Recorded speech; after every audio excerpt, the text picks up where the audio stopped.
Hello.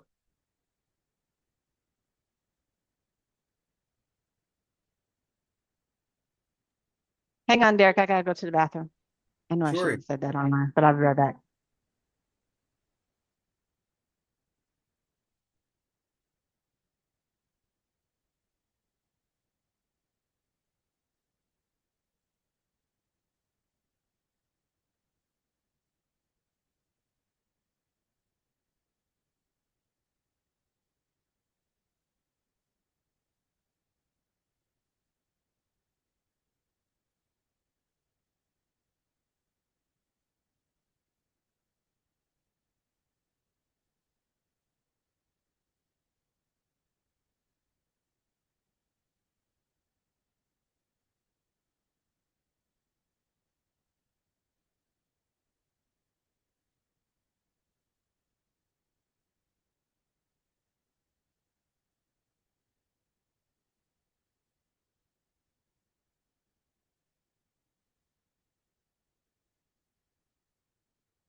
Stereo.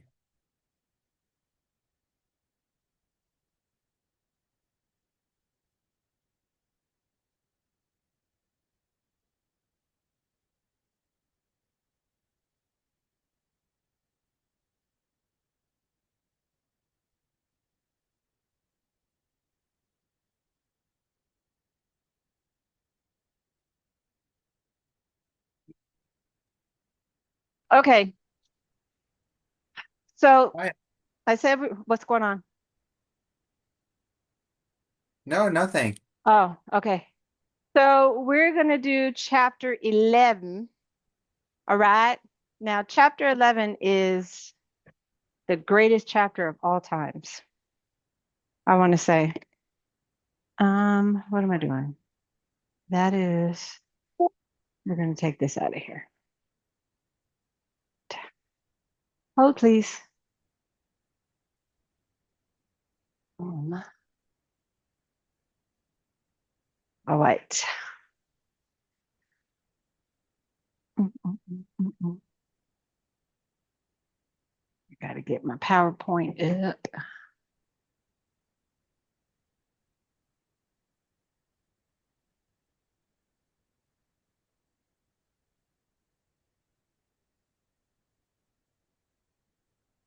Oh, what am I doing? Right, get out of there. Knock it off. Yo, Hey, Justice. what's good? What's good, gang? How's it going? I'm chilling. Yeah, How are you guys doing? just another day in paradise. Another day. Sun's out over here, so it makes everything better. It's not here. It's like 54, so it's really cold today. Dang. It's really cold. So, it's nice, but it's windy and cold. Mm, So, not for long. yeah. Uh-oh. Come on, Trina. Get it together. Knock it off. What's happening? How's you, Derek? He's working today? Yeah, I was working. I You're was still at just stopping Komodo. before this. What? You're still at Komodo, right? I left it? No, you're still at Komodo, right? Yeah, yeah, I'm still Okay. there. I was having days off on Thursdays and Fridays, but they Mm, changed because we're short-staffed. I see, But I see. it's been fun. Mhm. I'm well. Yeah. Stirred, but well. All right. Chapter 11. Now, this is the one I was telling you is going to be, it's just like a mwah. This is like the piece to the resistance from chapter 10, right? So we know the theme of this is when ambition replaces the alignment. So they were so ambitious after chapter 10. So chapter 10, we talked about the whole when if there was a separation and the movement and everything's being set apart, right? So it has two movements. Okay. It has the Tower of Babel, the human effect, the effort without God. So it's the moment of you doing something without God. And then we have the lineage of Shem, and that leads to Abraham, well, Abram, before his name is changed. Okay. God's plan re-entering the story. All right. So at some point we can see that God is not in this at all. Okay. So lesson one is the unity without God is dangerous. Okay. Being in a place where you're not unified with God, with source, universe, whatever you guys want to call it. When there's no unification in that, my things is shifting over here. It's very dangerous. Okay. So this is Genesis chapter 11, verses 1 through 2. And it is now the whole world has one language and one common speech. So, and I think we talked about this last week when I said, imagine everybody if we all spoke Spanish, or if the whole entire world had one unified language, there would be no difference. There'd be no, it's like we're all unified in this one thing. So it's a common thing, right? So at first, this sounds like a good thing, unity, communication, and alignment. So we're all in one formation, but unity by itself is not automatically righteous. All right. So the lesson, unity becomes dangerous when it's not aligned with God. The people were unified, but not submitted. So it's one thing for us to say we're all Christians or we're all believers. But when we're all not unified and we're not submitted, we're unified in the in the God thing, but we're not submitted to the cause, right? So when we hear a lot of people saying, "Well, I'm a Christian, I'm a Christian," it's just like that's great, but you're not submitted to what that means and what that looks like to be I'm a Christian, okay? They moved together, but they were not moving in obedience, okay? So there's no obedience in the way they were moving. When we looked at it, we talked about what was his name? What was the guy that we talked about last week? I forget names. Hold on, I'll find him. The one that was caused a ruckus. Nephilim. Oh, wait. You know what I'm Nimrod. talking. Nimrod.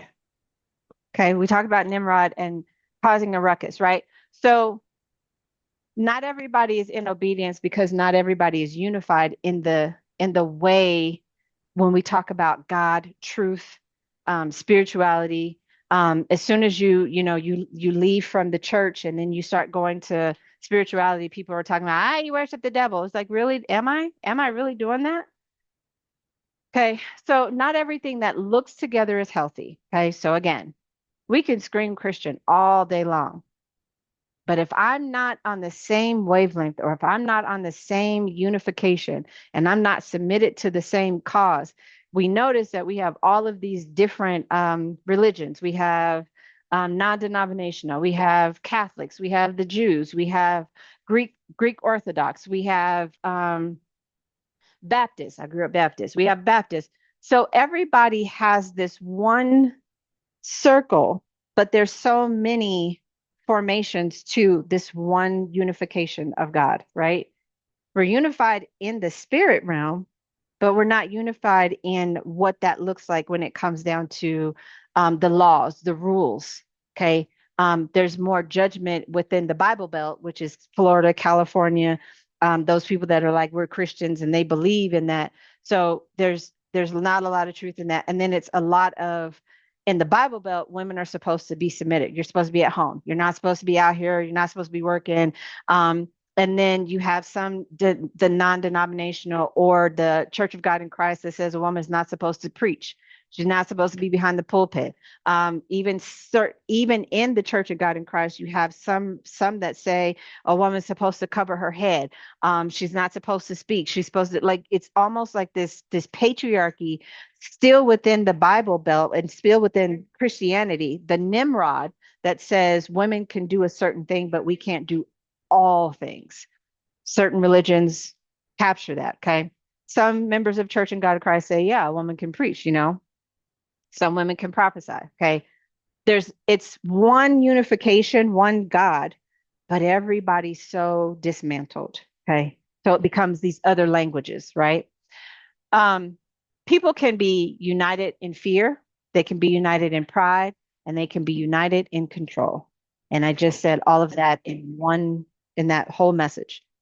The Bible Belt is united in women should be at home. You're supposed to be submissive, and they're united in patriarchy. Okay. Um, when we talk about being united in pride and all of those things, it comes from that patriarchal moment where men say women can't do this. Okay. So the application of this whole thing is we have to ask, what am I building aligned with God? Is what I'm building aligned with God? Is what you are doing on your day to day, is it aligned with God, or is it just supported by the people? So we see all the influencers out there. Is what you are doing, is it aligned with God, or is it just I got 1.2 million followers, right?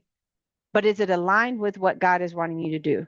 When we look at a Keith Lee, I remember when Keith Lee had started out, I remember him sitting in his car and he was like, this is what I got, this, da, da, da. And he just started eating, doing food reviews.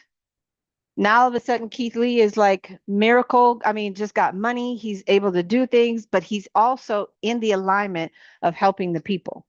Okay. So he'll tell people, this is God thing. This is a God thing. And a lot of people won't like that. If anything that you're doing is aligned with God, I promise you, you are going to have a pull and a push. People are going to talk about you. They're going to come for you. They tried to come for Keith Lee, but again, there's a scripture that says, if it be of God, if it be of man, it'll come to naught. But if it be of God, you're going to have to fight against God himself. Okay. Anything that you're doing, is what you're building aligned with God and who he is and source? Or is it just, I got 1.2 million followers and I can give a shit? Right? Because we see a lot of the influencers out there who's not in alignment and they come for you. 1.2 million people. And you're out there giving, I mean, you're giving people the blues, right? All right, so the lesson in part 2 is the shift from purpose to pride. It's one thing for you to have a purpose, but when you shift from the purpose and you get boastful, it's like a peacock who just kind of and their feathers are showing and they're just like, look, I'm here, I'm here. Think of an influencer, just whoever, you know, just think of one influencer that you've probably seen that was, you know, they had a purpose and then they shifted that purpose and now they're very prideful. They have, can you close that? They have no value in a person. They use people's as a weakness. They use people's problems as a weakness. They use it as a means to get over rather than a means to help. So when we have pride in yourself, you feel like I did this. Anything that you get in life, I did this. I'm the one who did this. Because if we look at Keith Lee or Tabitha Brown, and you see how they've elevated in this life, but we know that God is the center of everything. Think if they were just like, you know, I did this, I raised this, I did that. It's pride in yourself. You're telling the people to worship me rather than saying all glory, anything that I've done, I thank God for everything that I've done. Okay. So Genesis chapter 11, verses 3 through 4 says, come, let us build ourselves a city. So now they're saying, you know, we don't need God. We don't need him. We don't need, we've come this far. We don't need God, right? So that we may make a name for ourselves, not a name for God, but a name for ourselves. A lot of churches, have you seen, are falling because they are building a name for themselves, but it's not to the glory of God, right? Um, this is the heart of the issue. God told humanity to fill the earth. They chose to settle and build upward instead. So rather than you feel your purpose, you just want to go upwards. So they wanted to build a tower that reached heaven because they wanted to be so close to God. We got to be up there. We got to be with God. We have to be with God. All right, let us read it. I'm reading out of the message.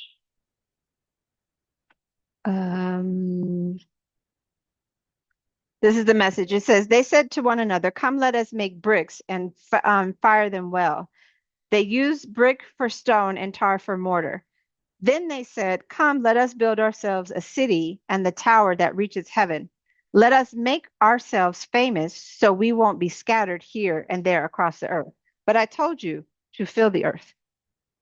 And because you don't want to do what I told you to do, you decide, well, we'll just stay here. I'll stay comfortable.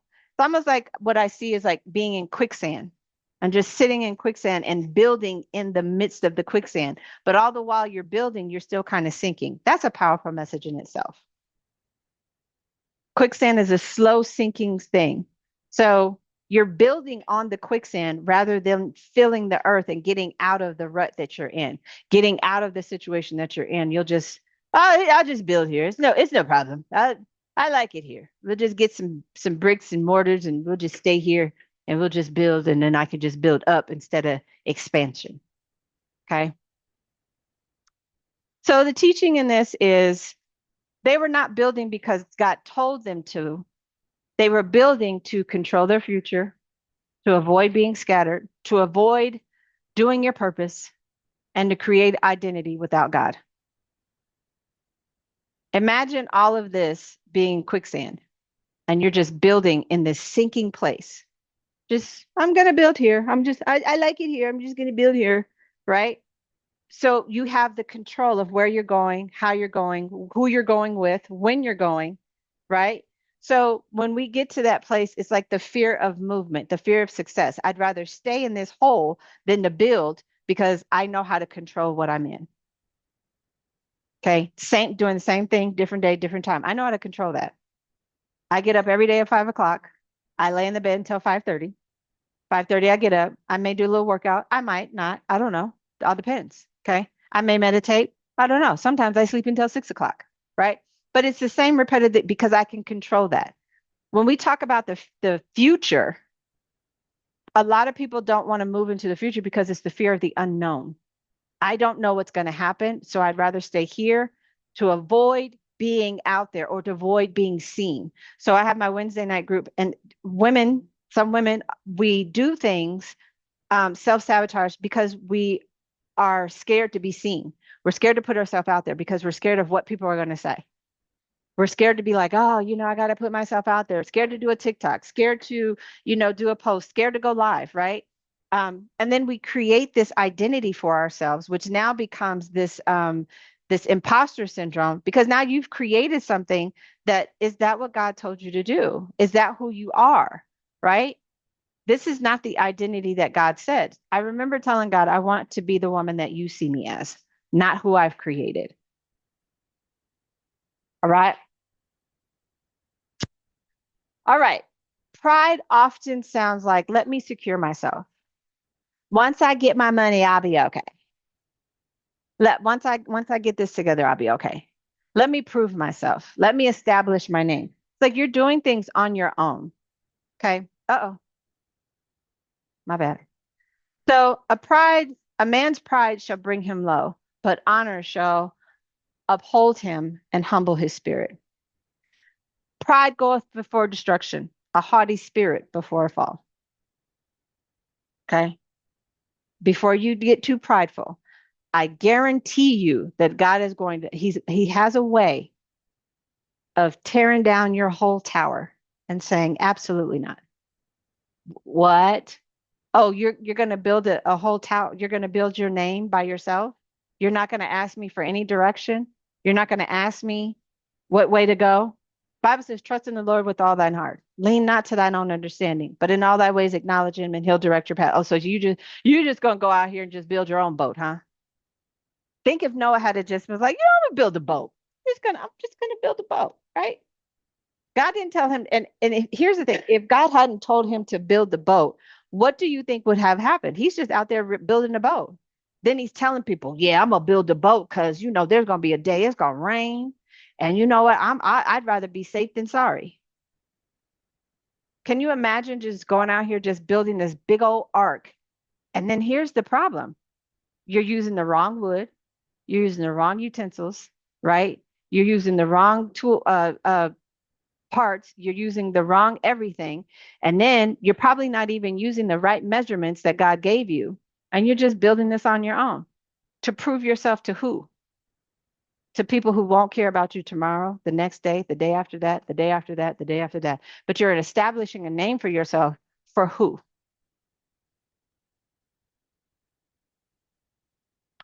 For why? I don't know. All right. So there's nothing wrong with building. Nothing, absolutely nothing wrong. But why we build matters. Why are you doing the thing that you're doing? Why are you building this this this this legacy? Why are you building the thing that you're building? Why are you building the group?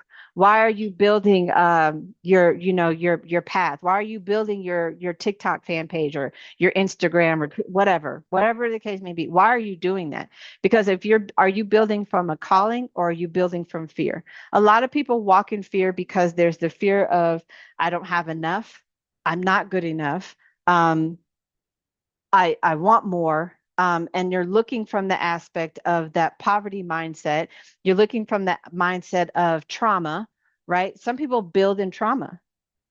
They have trauma bonds with people. And so you go from one relationship to the next, and you're building these attachments with people, but you're not building from the calling to say, what am I here to heal in the matter of what I'm doing? Are you building from fear? Are you building from lust? Are you building from from lack, from the mindset of lack? Because here's the thing, think about if Noah had to just built the ark on his own. He would have built from lack, he would have built from fear, and he would have built from his own need to do a thing, and he wouldn't have had everything.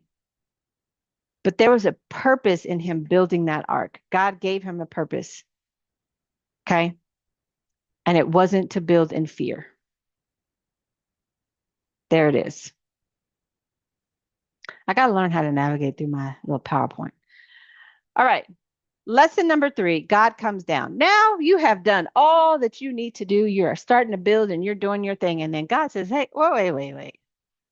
Let me come down and see what y'all building. Because what are you building, Tarina? What are you building? Because did I ask you to do this? Did I ask you to build this? He said, but the Lord came down to see the city and the tower. That's the most ironic.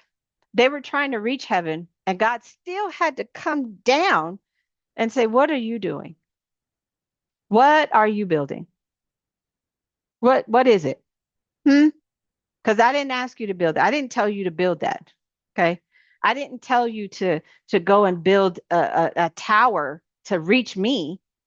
And I still have to come down and see you still ain't doing it right. Not doing none of what you're doing is right. Okay. None of it. None of what you're doing is correct.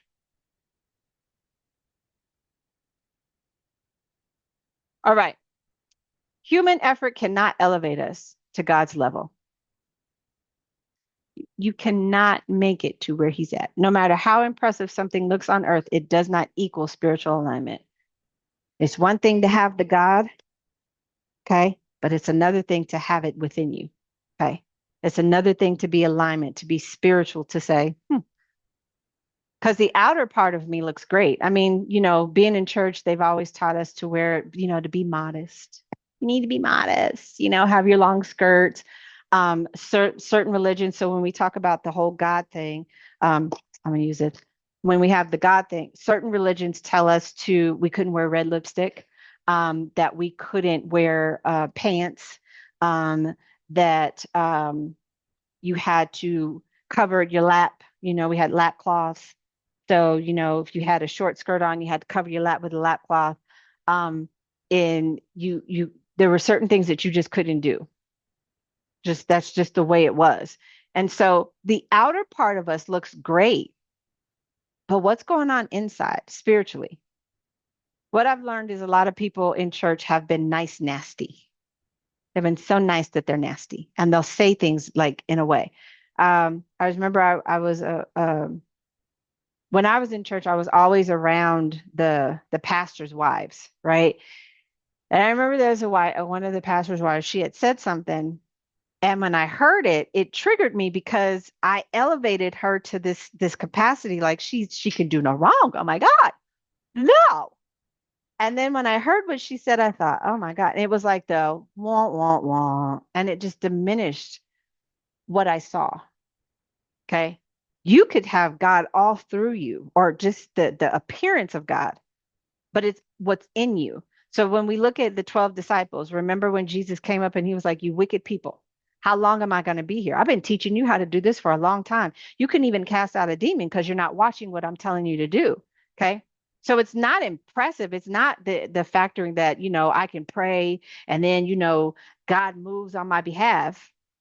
That's the gift that he gave me. That's the bonus of everything that I have going on. Me being a teacher, naturally born teacher, which, I had to learn that later on, but being somebody that has the capacity to do that, that's that's nothing. That's the bonus of being around me, because then I'm still connected. I can sit in somebody's person and be like, something's wrong with you. What's going on? You okay? Right? If you have that factoring in you, it's one thing to look because here's the question I want to ask you guys. What does it mean to look spiritual?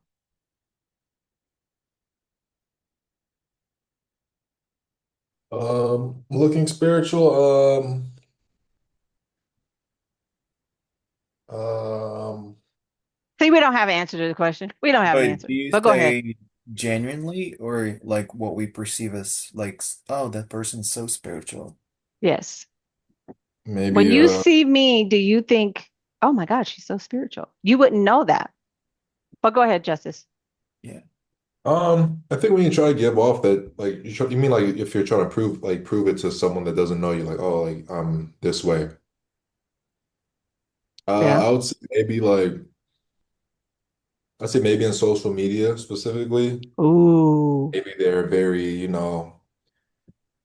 vocal, I guess, about I don't know God, and which isn't a bad thing, obviously, but some maybe they're contradicting themselves, they're one way on Hmm. what their platform is, and then behind closed doors or behind whatever they're doing, other things. They're talking bad about somewhere, something that contradicts, I guess, that type of behavior that wouldn't be seen as godly. Yes. But well, I feel like I feel like when you try to give off that spiritual like persona, like you're never gonna be 100%. I don't know. I feel like people try to be too perfect. I guess that's what I would try to say. Like you try to be too perfect with everything, not admitting to like, your faults and stuff.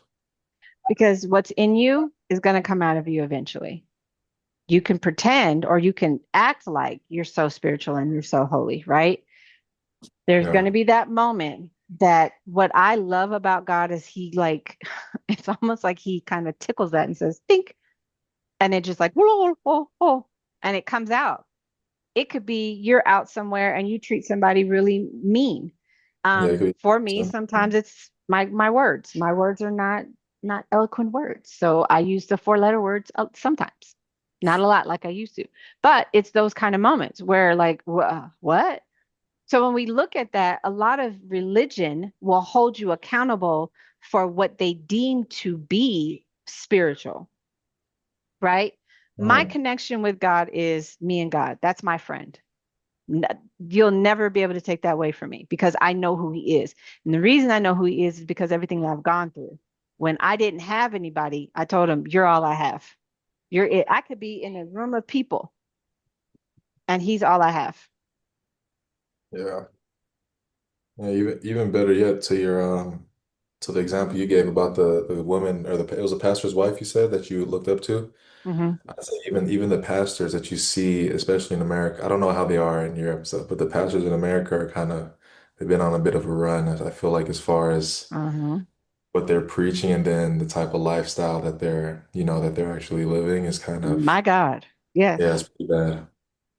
You're seeing it. So when you're seeing it, you can have a microphone and be like, I'm just da, da, da, da.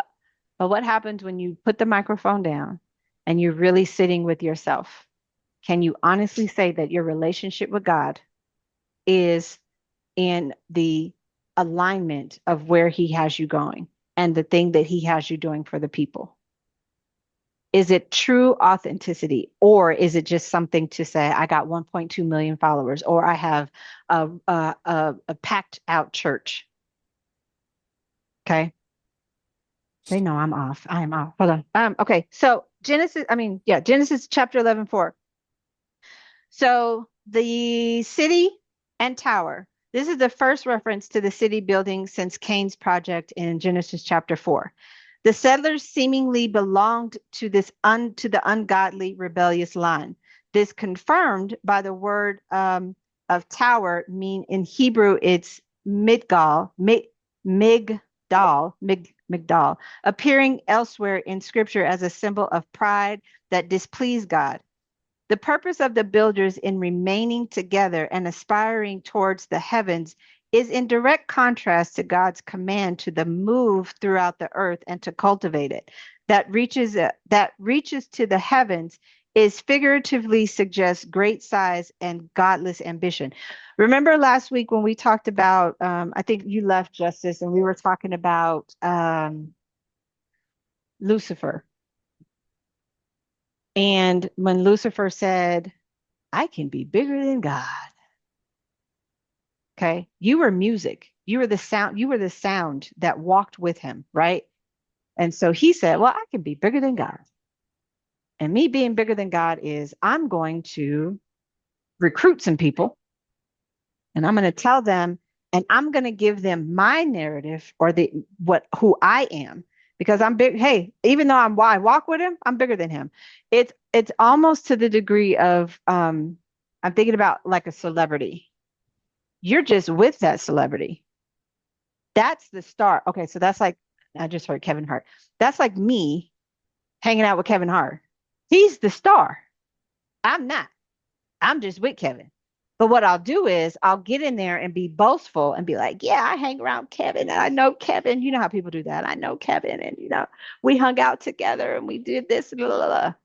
But he's the actual star. So when we look at this in the context, God is the actual source star, right? And you're trying to make yourself bigger than he is by trying to go to where he is. You cannot, it's impossible. Okay. But that's just what Lucifer did. Okay. He said, I can be better than God. And so you'll boast yourself and become this imposter and make yourself seem greater than God when you're not. And you'll make and what's happening is people are believing it. There's a scripture in the Bible, I think it's in Revelations, and it talks about to be watchful of the imposters, of the false prophets and things like that, because people are going to come out, like Justice said, and they're going to say these things, but are they really true? When we talk about things like that, we've seen people that have been in cults. They give you this message of hope. I mean, they layer it, but underneath the surface, they're so vile, so cunning, so malicious that they will grab you, get you in, and now you're in this fold. And now you're going to be just like these people falling. Okay. You're a part of the rebellious group. This is what we're talking about. The rebellious. All right. So 11:6 says unbridled ambition. Your ambition is so unbridled. The Hebrew verb translated plan or quote unquote to do and be possible are used together elsewhere only when God describes his own purpose. As in the Garden of Eden, mankind was attempting to usurp divine prerogatives and would thus suffer judgment. Okay. So I would not want to try to outdo a God when he gave me a purpose. Okay. If we talk about building, when we look at what Noah built, say Noah was like, I'm not going to use that kind of wood. I'm going to go ahead and I'm going to use this one over here. Now he told me to build it this many feet and this many cubits. I think I'm going to go an extra cubit long. And you're going outside of the alignment. You're going outside of the will of God. That's why he says, not my will, God, not my will, but thy will be done in earth as it is in heaven. Whatever you got going on up there, it's going to manifest itself down here. It's just a matter of time for people to see it. All right. The truth that grounds us is achievement does not equal approval. I don't care how many followers you have. Don't care. You can have 3 million, 3.5 million, okay, 125 million. You can have a whole bunch of followers. That does not mean that you are at the level. And success does not equal obedience.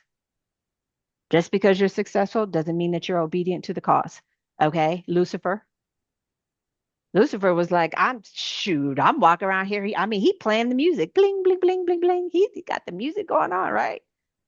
Don't mean he was obedient to the cause. Lucifer was out here like, okay, so listen, y'all need to come follow me because I am the way, the truth, and the light. Okay. I know because I'm the music and I could do whatever. I can be greater than him because I know all things and I'm beautiful, you know. Can a fine woman, she's so fine. Oh my gosh, she's so fine. Lure you in, get you caught up. Then what happens? We're seeing it right now. Men are out here, being beguiled by these little girls because they's taking money, right? All right. Lesson 4 is God disrupts to protect us. Don't ever think that when you're doing something that when it falls apart, that, oh, you know how people break down, like they have the meltdown, they start crashing out. Not because it's anything to hurt you. I'm here to protect you. Oh, so you thought you was finna build upwards? I'm finna tear that whole thing down. You thought you was finna go out here and do your own thing and have your own plan of action and you was gonna marry this person and you was gonna date this person. Anything that you try to do outside the will of God, have you ever noticed that it just falls apart, just crumbles, just because that's not what he wanted you to do. You know you're on the right path when you start having the push and pull. But when it literally gets torn down, relationships fall apart, attitudes start flowing, the plan that you thought you was going to have didn't happen. That's because he said, I didn't ask you to do that. I didn't tell you to do any part of that. And anything that you're doing, I'm not there to hurt you. I'm here to protect you. Okay. So we confuse the language because now I gotta separate the wheat from the tares. When we look at this kind of in the beginning kind of gets us all the way through Exodus, Leviticus, Numbers, Deuteronomy, Joshua, Judge. So we get to the whole context of why I got to separate the good from the bad, because some of them were not as rebellious or rebellious at all as all of the masses were. So when we get friendships and we start hanging out with people, you wonder why the friendship falls apart? When you get in a relationship, you wonder why it falls apart? Because no, that's not for you. Okay. He confuses it and he scatters it, gets you in this confusion. What's happening? I don't know what's happening. No, because you don't need to be there. Okay.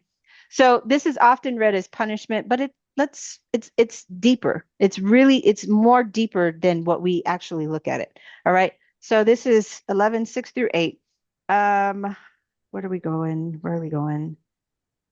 Okay, so the ambition, I did that one already. I'm ahead of the game. All right. So God disrupts them before their pride fully takes over. Now he will catch you real fast. Okay. Remember when I told you I went to jail? Before you get too out of pocket. Okay. Before you get too big headed and think you ain't finna do what I told you to do, I'm gonna go ahead and stop you in your tracks. And I'm gonna put you somewhere where you have to listen to me, where you have to stop doing what you're doing. And you have to, because me being in jail means I couldn't go nowhere. I had to wake up when they told me to wake up. I had to go to sleep when they told me to go to sleep. I was not on my own accord. Okay. Okay. Left unchecked, their unity and pride would lead to greater corruption. Lucifer. Left unchecked, his pride got him and he got kicked out of heaven. Okay. God will intervene on your behalf. Oh, okay. So now you thought you wasn't going to go out here and do what I told you to do. So I'm going to go ahead and put you in jail. Okay. I'm going to go ahead and end that relationship. I'm going to go ahead and close that door, that opportunity that you thought was an opportunity. I'm going to go ahead and close that because that's not what I told you to do. Okay. It's leaning on him and saying, this is not to my own understanding. Because what I understood was, listen, I was Jonah. They're going to keep doing the same thing. No matter how many times I tell them, they're going to go right back out here on Sunday afternoon, right after church, and they're going to smoke their weed. They're going to drink their liquor and they're going to go back to the same habits. Why am I doing all of this, wasting my time praying for people that ain't going to do right? So I told him I'm not doing it. Oh, really? Oh, okay. All right.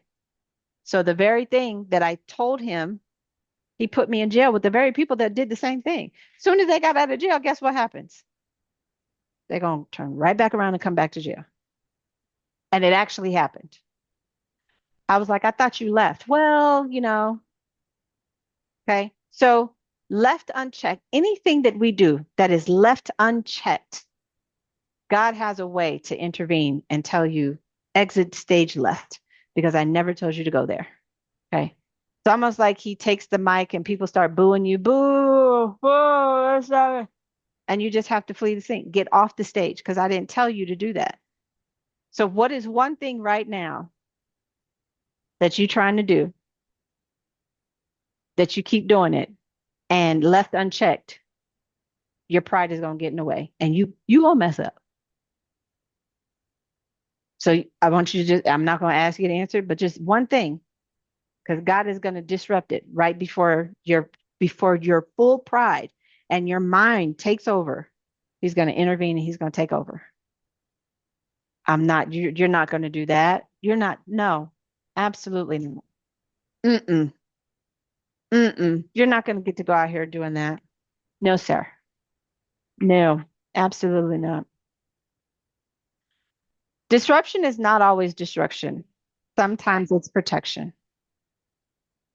When we look at in tarot readings, the tower card, I always tell people God has to tear down a thing in order to rebuild it the way he needs to be built, the way it's supposed to be built. Because we've built our lives the way we think that that it should be built. Sometimes he's just like, I need to protect you. Remember when they were on the boat and Jesus was walking and he told him, y'all go ahead. He stayed back in, I think it was Gethsemane. Can't remember. He stayed. He's back on land. He told y'all go ahead. Go on before me and I'll meet up with y'all. And so I know they had to have wondered, like, well, how's he gonna get there? Because where's the other boat for him to get to us? And how is he gonna meet us? Because we're gonna be far out. Okay. He said, I'll meet you. Can you imagine just sleeping and you see this figure walking on water and you're thinking, what's happening? Jesus. Peter says, hey, if it be you, God, bid me to come. Come on, Derek. Come on out here. It's me. Okay. But we lose so much, we lose sight of faith that we start to sink. And when we look at the hand, how he just grabs and he tells Peter, okay, oh, ye of little faith. Okay. It's one thing for you to ask me to tell you to come here and you come, and then you don't believe as you're coming that it's me. And then you start sinking. Faith the size of a mustard seed. We were in the store yesterday and there's like a jar. It was like a big thing of mustard seeds. And I told my little girl, my daughter, I said, listen, I said, when there's a scripture that says the faith of the size of a mustard seed is so small. I mean, so small, but it grows so big. That's what he's saying. Your faith should be so, but the thing that's going to happen is going to be it's going to be so much greater. Okay. So when God comes in and he destroys the thing or he gives a little bit of disruption, have you ever been trying to get dressed to go somewhere and you know you're late and you're running behind and everything that could go wrong will go wrong? You spill something on your pants and you're just like, oh gosh. Or you can't find your keys and you normally leave your keys at a certain spot, but they're not there anymore. Or the phone is ringing at a certain time, or you forgot something and you had to turn around and come back home, or something. That is his way of disrupting and protecting you from something that could have happened along the way. I get in the car and there's an accident that has happened. And I thought, when did that happen? Probably around the time that all of the chaos was happening. What I thought was chaos was him protecting me, okay, from anything that was happening. Life applications, okay? There are moments when plans fall apart. Listen, I just said that, okay? Relationships shift, Things get to moving. Okay. Doors close. Feels frustrating. It feels like, God, this is what's happening. God, I thought I was on the right track, but it may be actually God saying, this is not the path leading you to where you think it is. This path ain't gonna take you where you thought it was gonna go. Okay. Now you got to pick and choose which path you're gonna take. And it's up to you in this moment, right before you get to here or here, this moment, right here, where you say, God, you told me to trust in you with all my heart, that I should not lean to my own understanding, but in all my ways, God, you said to acknowledge you, and you'll direct my path. Which way do I go? The children of this time, the Tower of Babel, they were trying to build something to reach a place that they probably wouldn't have never reached. And they were trying to get to a place that God said, the church is within you. Heaven, I, you got heaven on earth. But had they really sought him and not been so prideful to say, well, let's just build it. So let me confuse all of you, okay? Because there's some of you that will lean to me, and then there's some of you that'll lean on your own way, okay? Now, will the path lead you to where you're going? Yeah, but let's just say, for instance, you take this road right here. Uh-oh, let me go backwards. Sorry, my bad. Uh, get it together. See, I gotta learn how to do this. Anyway, say for instance, you go on this little road right here. You're gonna have hell and turmoil. Okay. You're gonna lose things along the way. It might be a little animal attack. Something might happen to you along the way, going down this path. You might fall, hurt yourself. Okay. Nothing's out there because this is what you choose to do. You choose to take this path. But say, for instance, you ask him and he says, go this way. Might not be all the greatest path. Things might be happening along the way. But he said, I shall provide your need according to my riches and glory by Christ Jesus. Okay. If you ask me, I'm going to tell you which way to go. I'm Jehovah Jireh. I'm the provider. Okay. I'm Jehovah Nisi. I'm the banner. Let something happen to you. I'm the one that makes people be like people to see, like, oh my God, Justice is having a heart problem. A problem. There's something going on. Do you remember the lady? I don't know if y'all seen it. Um, the lady was swimming. A current was coming, and she ended up on the side of a rock and was holding on to the rock. Was holding on in a bikini, holding on for her dear life. Plane was up in the sky. It was I don't know where it was, but there was a helicopter just happened to be passing on by and seen her on the rock, holding on for her dear life. I mean, she had little to no like hold on space. That's why I call it hold on space. She was just holding on for dear life. Had happened to be in the right place at the right time. A plane just comes over, helicopter comes over and saves her. These are those moments. We don't know what God is doing, but when your plan falls apart, just say, okay, God, thank you for whatever you are protecting me from. When the relationship doesn't go the way you want and it shifts into something else, God, thank you. Because listen, I got three of them. And God, I thank you that I didn't get with any one of them. Okay. Because God, whew, that is not my problem. Okay. But I'm grateful because the thing that I thought I wanted was the thing he was like, let me go ahead and show you what would happen. Right.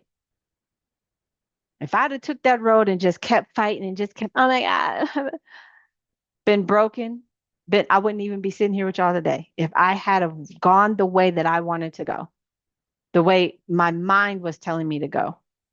We all know when relationships fall apart. So you apply for a job, door closes, not the job for you. Thank God for that because you have no idea what would happen in the interim. You have no idea what would take place had you gone to that job and just settled and been in there, right? He's like, I got to protect you. All right, lesson 5 is the scattering. Now he scatters them. Got to go, got to flee, okay? It's all part of the plan.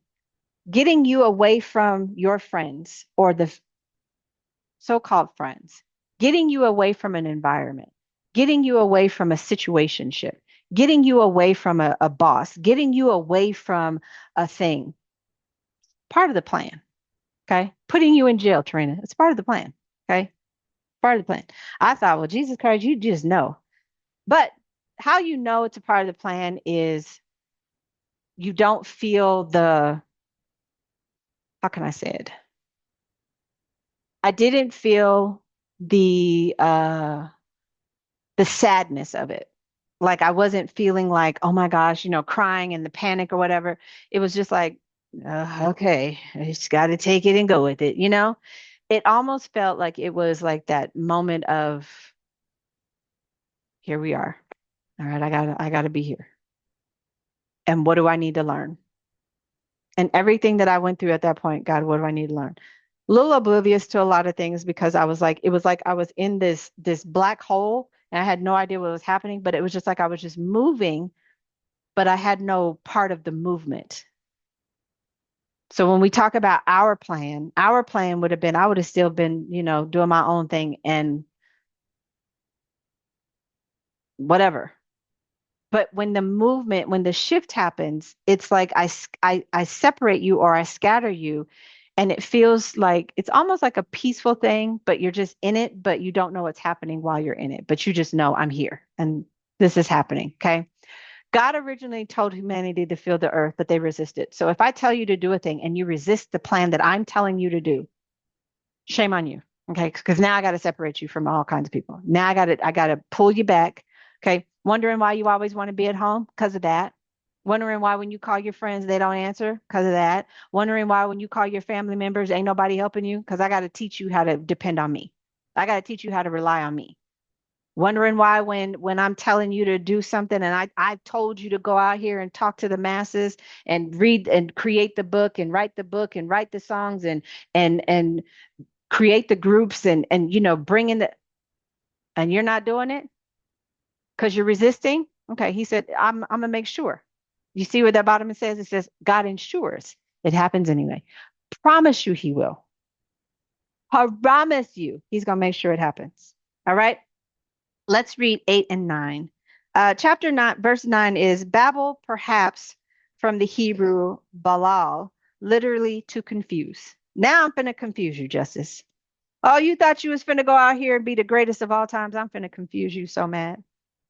When the people would be like, can you guys just like my post because I think the algorithm is messed up? Nah, nah. Because a lot of things that you're doing ain't of God. Okay. If humanity just had, if since we say we believe in this one source, if humanity really, really did what God told us to do, such the peace that we would have. But a lot of people resist it. I know God sometimes says, don't you post that. Don't you, have you ever done that? You guys ever posted something and you do the whole video? I mean, you get through I do the whole 10. I do 10. Y'all got 10 minutes? I got 10 minutes. Do the whole 10. I mean, do the whole 10. And you get it done. And he's like, don't you post it. And he'd be like, oh, man. But there are certain people that will just push the button. What's her name? What's her name? Okay, Chili. Chili. Did y'all see what she did? Oh, y'all are in the States. All right. So Chili from TLC. Who is Uh, huh? I'm gonna Google her. Her name is Chili from TLC, the group TLC. She reposted some stuff from her page and she got caught. Okay. God is always going to ensure that whatever you thought you was finna do, I'm finna make it be seen. Okay. You just like Justice said, these pastors out here, oh, you thought? I'm gonna make sure everybody knows. Okay. Everybody's finna see what you did. Okay. The confusion. I'm finna expose the confusion. Shilly goes out and says, well, it was an accident. At what part would it be an accident? Because you have to know what you're doing.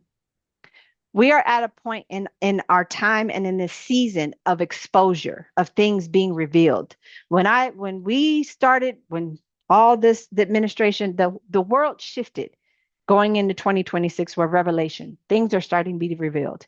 If you are any type um, of bigot, if you are a racist, if you are a misogynist, all your stuff is coming out.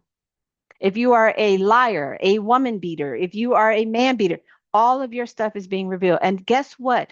God strategically created, and I believe it. This is my perception, my opinion. He put people out there that pulls out the all ultimate truth. You know, those people that get in your comments and be saying stuff, people will go and find you. It is so easy now to just Google. Just Google me. I promise you. Google Tarina Cannon. You're going to see all kinds of stuff about me. I don't know if you see where I went to jail. I don't know. But Google it. Okay. It's people are out here actually revealing your inner stuff. Bible says out of the heart of the man flows the issues of life. Everything that you do in the dark, I guarantee in this season, oh, the skies open up. And it's like this light just shines on you saying, see, John Gray, he's a pastor. Who was it? Jamal Bryant. All of these pastors, women, Jill Guerin from the Housewives of what is it? New York, said some stuff. We're gonna go ahead and cut your contract, ma'am. Because we're not in alignment with that. Okay.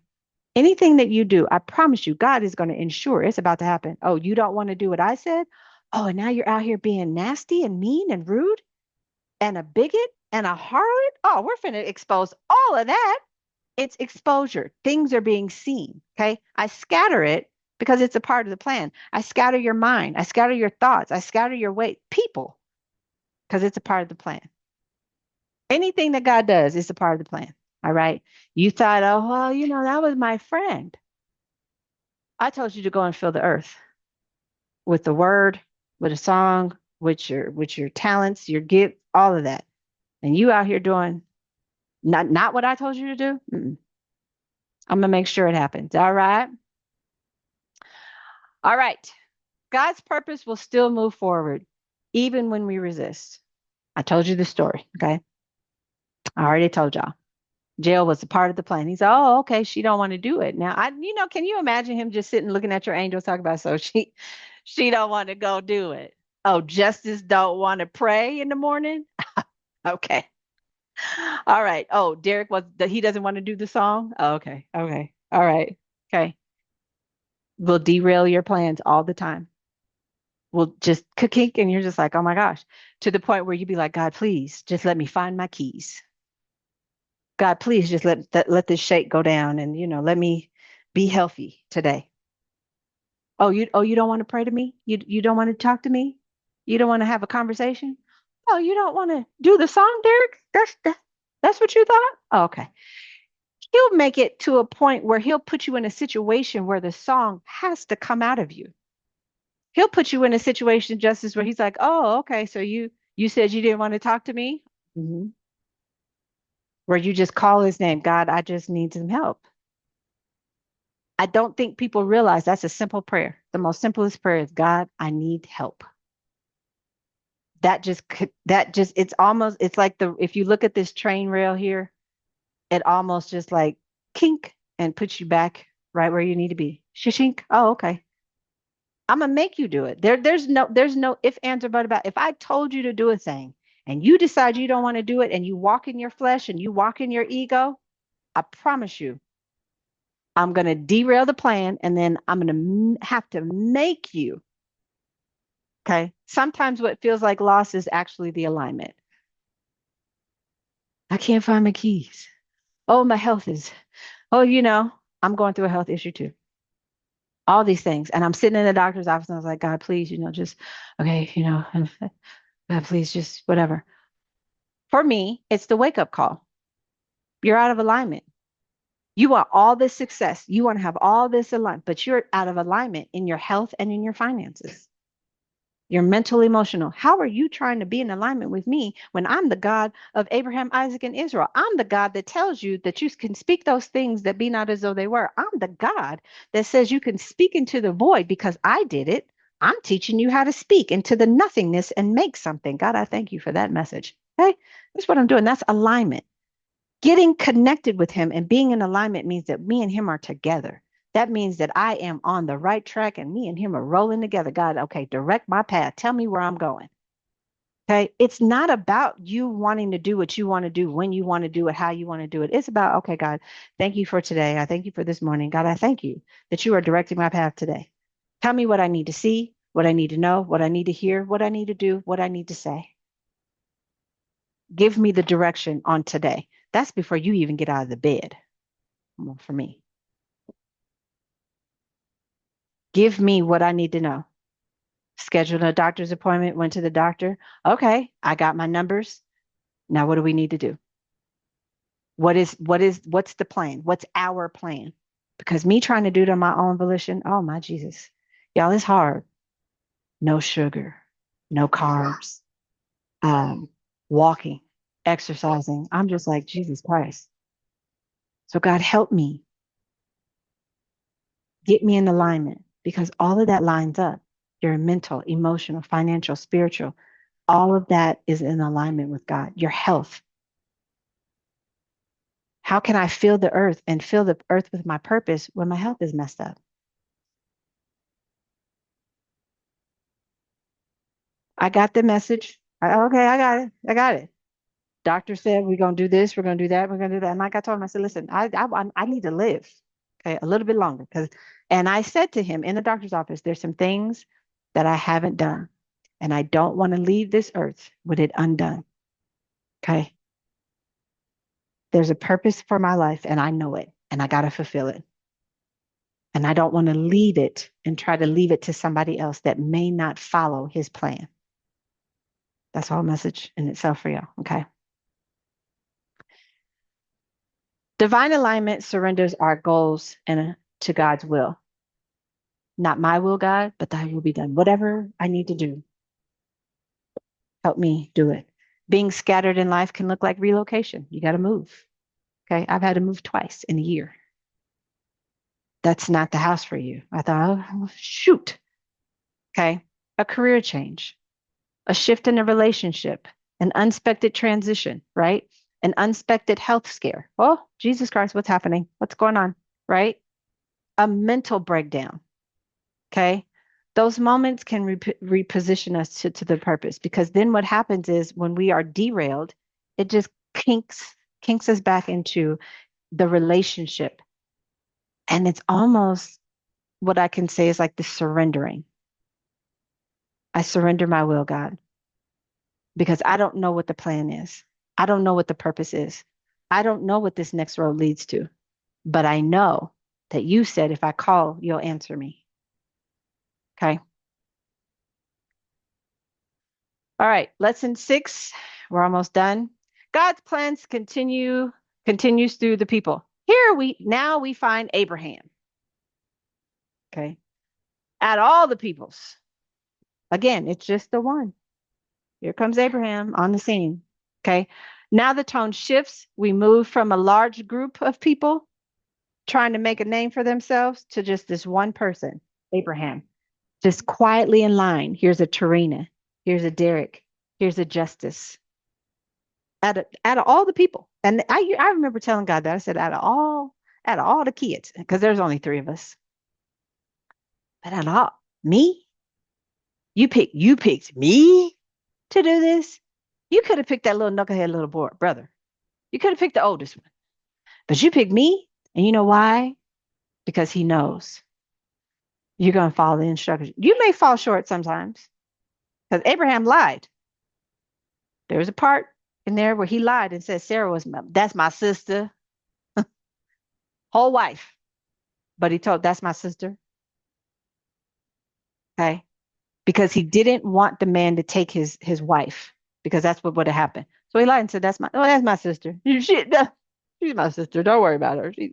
She's just my sister. Okay. Let me get to chapter 10. All right. So chapter 10, the genealogy of Shem is repeated after the story of Babel is emphasized to emphasize God's preservation of a godly line in the midst of wickedness. At all the kids, at all the cousins, at all the siblings, the whole generation. You picked Tarina, you picked Derek, and you picked Justice. You picked us, at all of them. Think about it. There's a whole line after Shem, whole genealogy. And you picked us. Okay. I got sisters, but you picked me? Really? Let us continue. The genealogy is presented in multiples of 7, with the 7th place occupied by men of a particular importance. From Adam to Enoch are 7 generations. From Enoch to Eber, ancestors of the Hebrews, are 7. And from Eber to Abraham are 7 generations. Okay. 7. I wonder if we go back, are we the 7th generation? That's something y'all need to do. Do that and figure that out. Are you the 7th? Okay. The 7th on either side. That's interesting. Very interesting. Anywho, all right. While humanity is trying to build their own name, God was preparing someone through whom he would establish a name. God's plan doesn't depend on human striving. It moves forward through alignment. Now, I found this because I asked in the message, the 7 signs God is saying you're on the right path by Napoleon Hill. I got the YouTube. I'll send it to you guys. I love this guy, Napoleon. I love him. You ever heard anything about him? I love him. So anyway, God's plan doesn't depend on it doesn't depend on us striving to do a thing, right? It moves forward through the alignment and through the calling. Okay. The Bible says many are called, but few are chosen. It's one thing to be called, but then it's another thing to be chosen. Okay. When you're chosen, yes, you are going to go through hell and back. Okay. The push, the pull, the tug, the war, Noah, building. What? Oh my God, Esther. I'm not here because I'm pretty. Yes, there's a plan. Okay. Don't think that you were just chosen. I love how Mordecai said it. Listen, don't think you are in here because you're pretty.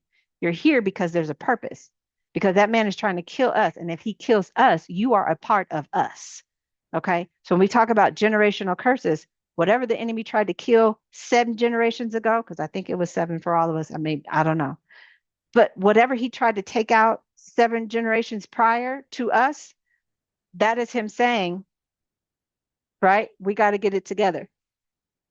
Computer's dying. Hold on. I think I plugged in. And make sure it's plugged in. Okay. So we have to move forward in the thing that he called us to do. There was a woman that was on TikTok and she made this comment that she asked God, what do I need to build? Who do I need to become? And what do I need to broadcast? Those 3 B's I now asked God. When I'm sitting at this computer and I'm navigating through the day-to-day, what do I need to build? What am I building? Or what do I need to build? Who do I need to become in the thing that I'm building? And what do I need to broadcast to the world? Okay, that's getting in alignment with the calling, because now you're not leaning to your own self, trying to produce content, because that's pretty much the end thing. I'm asking God, what do I need to do? Because outside of me creating the content to bring you or to woo you to my page, I have to offer you something else outside of that. I can't just be like, oh, I'm this famous, I'm a life coach and I do whatever. I got to have something else to give you, something else to feed you, I guess I could say. All right.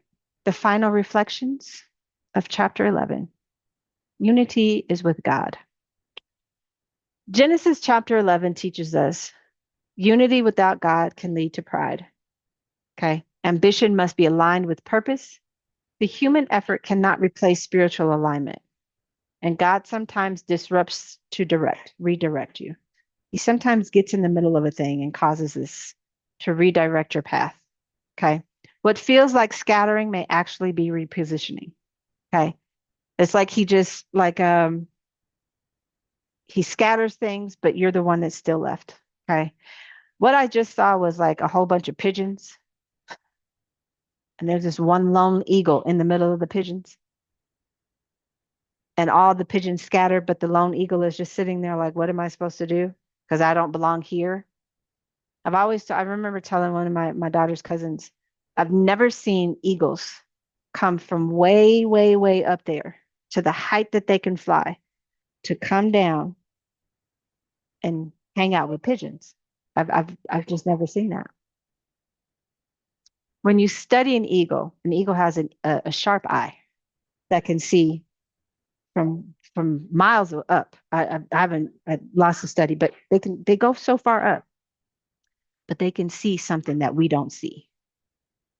Their wingspan is so far the depth of how they can fly. Okay, they can soar high. They can take their enemy, the snake. They can take it so high up, and where they can breathe and survive, your enemy cannot. So just take your enemy. I was telling my daughter this today. I was like, girl, don't be blocking people. Let them see you're successful. Let them see you thriving. Let them see it. Please, listen. I've gotten to a point where I'm not going to block you no more. I'm just going to let you see it. Okay, you want to just see it. I may not be where I want to be, but I'm where I need to be, and I want you to see where I am versus where I'm going. Okay, because then when you see that, you're gonna be like, oh my God, you thought you can hold me down, the enemy. When you know who you are and you know that you have the wingspan to take your enemy as high as you possibly can and then let him choke himself out and then drop him and you're still surviving, God, I thank you for that message right there. I'm going to go as high as God told me to go because I know who I am. In the elevation of his word, when I'm seeking his face in the middle of the storm, when God, I come to you and I go into the secret place of the most high, when you told me to pray in secret, and God, you said you reward me openly. That is the prayer that God, I thank you for that. I thank you, God, that you have given me the mindset to know that I can call you and know that you are directing my path. Got to give him back his word. God, I thank you that you said that you know you have what the plans that you have for me, the plans to prosper me. That's in the word. The plans to elevate me, to take me to high places. You also said, God, that you prepare a table before me in the presence of my enemy. I don't even have to have the table prepared. God, you prepared the table. All I get to do is sit down and enjoy everything that he's promised me. You said, God, that if I speak into the void, God, I can manifest the thing that I'm asking for. You told me, God, if I call you, that you would answer me and you would show me the great and unsearchable things that I don't even know about. God, I thank you that you said that if I lean not to my own understanding, but in all thy ways, that if I acknowledge you, God, you said you direct my path. God, you said that you are the author and the finisher of my faith. You said that you are the God of Abraham, Isaac, and Israel. The same way you told Elisha and you showed up for Elisha, God, I know that you'll show up for me. The same way Jacob wrestled with the angel and said, I will not give up until you bless me. God, I thank you that, God, I don't wrestle with you, but God, that I have this talk with you, God. The same way, God, you walked with Noah, God, walk with me, God. The same way you gave guidance to Esther when you told her to fast 3 days, God, I give and I surrender all of my will to you, God, and so that you tell me what I need to do. So when I go and talk to this job or when I go and talk to this person, God, I know that this is your plan and not mine. God, I thank you that you said that if I have faith the size of a mustard seed, I can tell the situation or the issue to go from here to there, and it has to obey me. This is how I have my conversation with God because, God, you said that I can have whatever I need to have. If I believe it, it shall be mine. You said that when I'm praying to you, God, if I ask on anything, when I pray, if I believe it within my heart, I shall receive it. Your word, not mine. Okay. God's plan continues even when people resist it. We can resist it all we want to. I can't resist prayer. That's in me. Okay. The people of Babel tried to make a name for themselves, but God's plan had always been to give purpose and not recognition. I'm not here to be boastful about anything, about who I am, about what God has done for me. I just know that that's the gift that he gave me, was to be the intercessor, to be the prayer warrior. You call me now, I promise you. Call me tomorrow and say, Miss Tarina, can you pray for me? I guarantee Guess what I'm going to do? I'm going to pray for you because that's the purpose that he put inside of me. And I will not go against it and be derailed again because jail is not the best place to go. Okay. Um, all right, so we're done with that.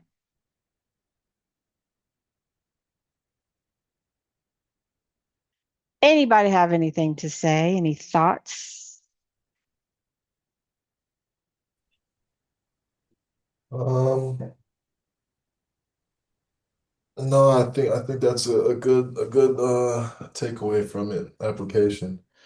Because I feel like sometimes even in my life, I feel like I get derailed from things or like something comes up when I'm in a role of things, and I feel like sometimes I feel like I'm maybe might not be doing something that aligns with God, but then I feel like at the same time I don't have that much weight compared to God. I feel like God has all the saying and everything, So for me to think that something I do dic dictates God's, you know, decision or something that He places in my life is just is prideful at the end of the day. And I think it's important to understand to just stay in alignment with God and take kind of those whatever if your railroad gets broke off real quick to get you, put right back in line, find out where that is, and the only way to find out that way I feel like is to actually talk to God and figure that out from there. To get off That's the train and be like, what happened here? What? Because I got derailed. facts. And he'll tell you how to fix it. Okay, so now you want to talk to me. Because imagine you get derailed. The Mhm. railing comes off. The conductor of the train has to get off stop the train. Because that's what he's done. He stopped the train. Now he's like, get off and come to where you got derailed at. Right here. And let's fix this. That's the moment of slowing you down, allowing you to hear his voice, allowing you to understand the tools and the methods of what he's doing so that you can get you. And so the next time that happens, I don't want to go that place. Would you ever want to be derailed? Because getting derailed means you feel like you're losing time, Sure. you know? Derek, were you gonna say something? Not really. I wouldn't say anything concrete. Today I feel very much in the clouds. I can I would sense it. just like add up to what Justice said about like feeling in and out of alignment back and forth. Like for example, today I was at work and I was already feeling like that. And then this nice lady, she approached me and she was like, "Oh, I really have to say that you have such a good energy." And I was not feeling like it. I was like, "Oh, thank you." But like there are days where I don't feel like it Hmm. and I end up questioning like, do I still have it in me or is it gone? Because Yeah. right now I don't feel anything. You will have those moments, and this is what I tell my women's group, but I'm gonna also tell you any person. When you are on a journey spiritually, it's one thing to be in church, right? It's one thing for me to get dressed up, get dolled up, get on my outfit, and go to church. But it's another thing when I have to get into alignment with God, when I have to get into the inner parts. Outer parts, I look great, but it's what's in me that is out of alignment. The way I think, the way I talk, how I'm maneuvering in my mind. That's why he said, "Let this mind be in you, which is also in Christ Jesus." Let your mind be in the Word, which was also Christ Jesus. It says it. Jesus was just the Word in flesh. From the Old Testament, he comes and he's like, let me make them understand who I am in them. Because Jesus said, if I be in you and you be in me, we are one. He told the 12 disciples, if you've seen me, you've seen the Father. That's all you need to know. Okay. So anything that you're going through, if it's in you, you can't lose it. The only way you would lose it is if you become a Lucifer and you say, well, I'm bigger than God. And you become boastful. And anything that happens, it becomes a thing where you think, oh, I did that. I cast out the demon. I think it was in Genesis, the Acts. The Acts of the Apostles was when Jesus had taught them, he chose them, and then he teaches them, and then they get out there and they're thinking, oh, well, I could do whatever.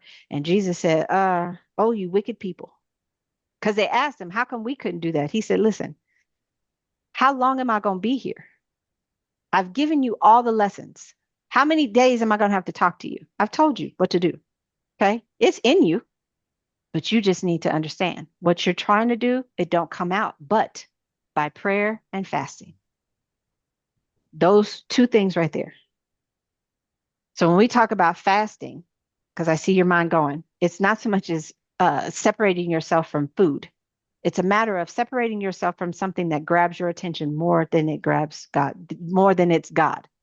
So it could be TV, it could be doom scrolling, it could be us going out to the clubs, it could be drinking, it could be smoking, anything that takes your attention away from God Himself. That is when we need to fast. Putting down the phone. I'm not putting down, I'm putting down the phone. Sunday, I do not get on TikTok. And if I do, it's probably because I've posted something and it was like really, but usually I'm now like, we have to separate ourselves and get back with God. It's a reset. Sunday for me is the reset. Okay. So it's getting back to Him. And here's the thing, Derek, not every day is going to be like, bells and whistles, sunshine and rainbows. There are going to be days that your inner self is fighting with it, your spirit is fighting with the ego. And you're just, well, today's the day. I'm here. Yeah, and it's funny because yesterday was such a great day. It was Yeah, very great. absolutely. You're going to have great days and you have them days like, oh my God, what is happening? That's the day that you ask God, what do I need to know? What do I need to hear? What do I need to see? What do I need to do? Because sometimes it doesn't have anything to do with you. It could have something to do with someone else. And He is calling you to intervene and pray for that person, or calling you to intervene to give a message to another person. We just don't know. When you have the highest of highs and then you get to that place, it's just like, what's happening, God? Why am I here? You have to ask, why am I here? What is this feeling? Okay.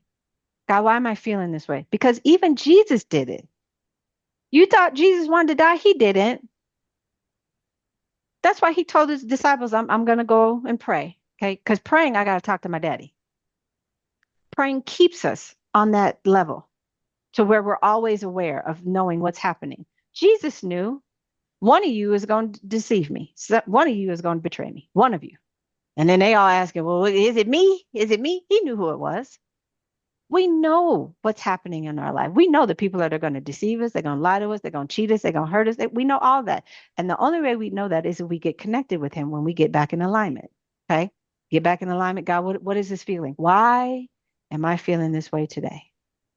God, yesterday was such a wonderful day, but today, not so much. And I don't know what's happening. Not so much as that you're outside of His will. It's just something that I need to tell. I set you up to trigger you so that you can come talk to me. We have to be in full alignment mentally, emotionally, spiritually, financially, and even our health. When you get to that place of you could probably feel that you were going down. And when you started going down, that's when you said, God, what's happening? It could be anything.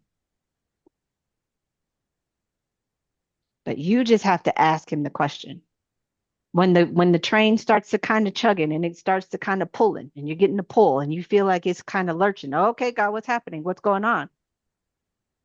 Before you even have to get out of the caboose, that what is it? What is it? The main caboose. Before you have to get out of that, He's going to tell you it's right there. It's before you get out here, push that button and all is going to be well. I would hate to have to derail you in order for you to know this is what's happening.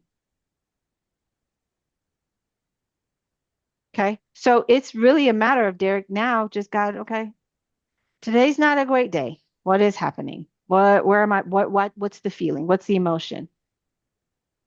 Some days you're going to have them. Spiritual journeys are not the greatest. So remember, I told you the two paths. You have chosen the path to say, God, I want to be with you. I want to know you. I want to learn you. Hence the reason why we're here on a Friday, right? I want to know you. I want to understand you. I want to know your ways. I want to know what I need to do to please you. And he's like, oh, okay. Well, go this way. And you've decided to take this path. It's not going to be all the way sunshine and rainbows and, you get to pick up the lilies and, oh, the roses smell so good. No, there's going to be a day when you're going to be walking through the valley of the shadow of death. And he's going to be like, listen, are you going to call me so that I can be the light?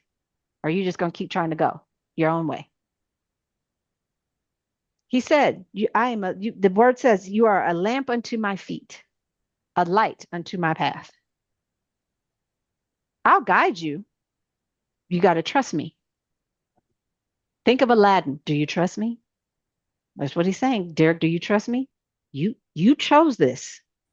I called you. Now, here's the thing. When we talk about many are called, but few are chosen, this is what they just gave me. I can call you and I choose you, but it's up to you to take the call. That's like you calling me right now and I just be like, click, I'm not taking his call. I don't feel like talking to him today. And that's what we usually do. God calls us and I don't want to do that today. I don't want to take your call today. Oh, okay. So you don't want to take my call? Either way it goes, Derek. What I told you to do and what I called you to do and what I chose you to do, you are going to have to do it. However it gets done, it will get done. But you chose when because you picked up the call and was like, okay, God, yeah, I'll take this journey. I'll go spiritually. I'll do it. So this is not my walk. This is your walk. Because you said, okay, I want to know you. Let's create this Bible study. And here we are. And some days you are not going to feel so close to him.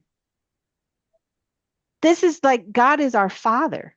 If I look at it like my children, some days I don't feel close to my kids. Some days I think my kids hate me because of decisions that I make. Or if I tell them no, if I give a no, they're just like, and you'll be mad.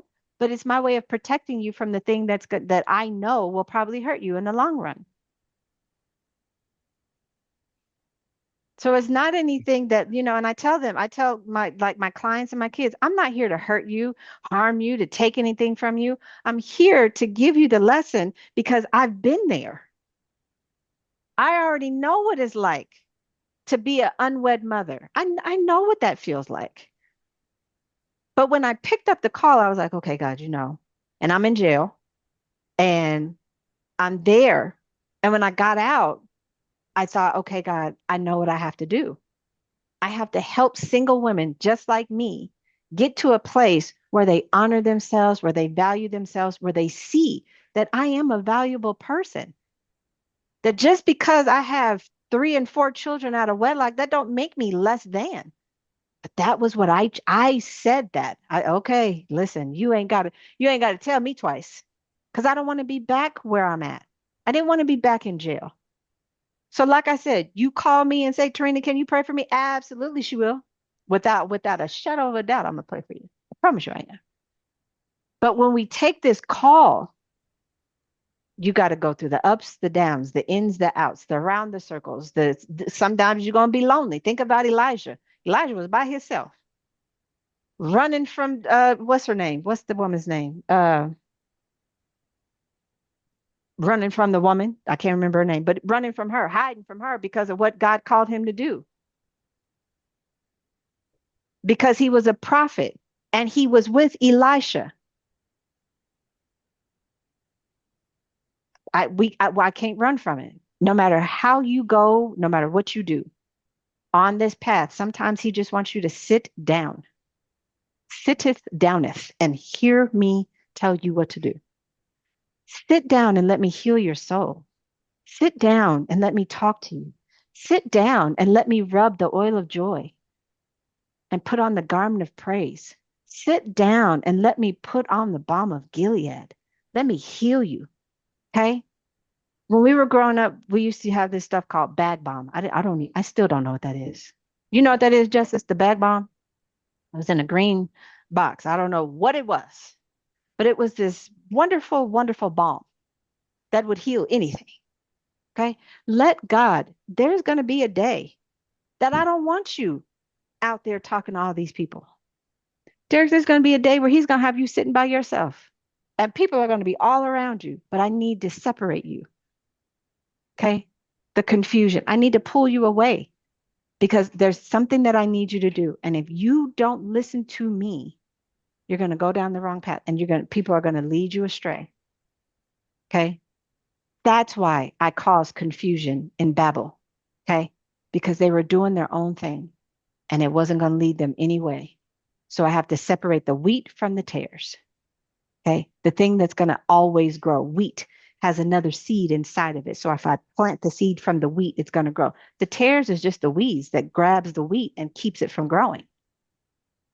If we keep hanging around people, Derek, that don't mean us no good, they're going to drag us down and they're going to stifle us and keep us bound where we're never going to grow into the thing that God has told us to be or the person that God has called us to be.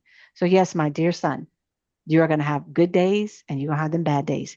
And it's not even a bad day. It's just a day of him reckoning and getting within your soul so you can be healed. Because how can you give something that you don't have? How can you teach something that you don't know? When I come here on Fridays, uh, do you think I want to tell y'all my whole life story? No, but that's just what's in me. And that's what brought me here to be able to tell you, hey, this right here, that's all I got. I can't pick up the phone and call anybody and be like, hey, feeling a little down today. I have to go into the secret place of the Most High and abide under the shadow of the Almighty. God, I don't know what's happening, but I need you to allow me to see what I need to see, know what I need to know, hear, God, what I need to hear, say what I need to say, and do what you need me to do. God, I'm afraid, but I know that you're the only one that I have and that you're the only person that can guide me. My strength is weak, but you said where my strength is weak, you will be made strong for me. God, I thank you for the strength that I have in you. God, it scares me that I'm this age and this is happening in my life. God, I need you to help me navigate how to be healthier so that I can live a long time. Because I asked him, okay, I need to do this. God, I haven't even fulfilled half of the things that you've told me to fulfill, all of the ideas that you've given me. God, I haven't done it. But God, I need your help. Let me give you another one. My second oldest was living here. We had a little friction. Um, Things were said, and she left. We just parted ways, right? And there were a couple of days, like 2, 3 weeks ago, she had just been in my spirit. So this is how you know that you're kind of God is leading you. So she's in my spirit, and I'm just like God, I pray for her. Miss my grandson. God, I just pray that she's okay. I pray that you help me be a better mother. If I've done anything, let me. I asked him to forgive me, God, because I don't know if I've done anything. Please help me navigate through that. God, I asked, I surrender my will because I don't know what's happening. But God, I know that I had to do what I needed to do because I made the vow to myself. This is not anything. So I said, but God, just pray, whatever. I'm praying, I'm praying, I'm praying.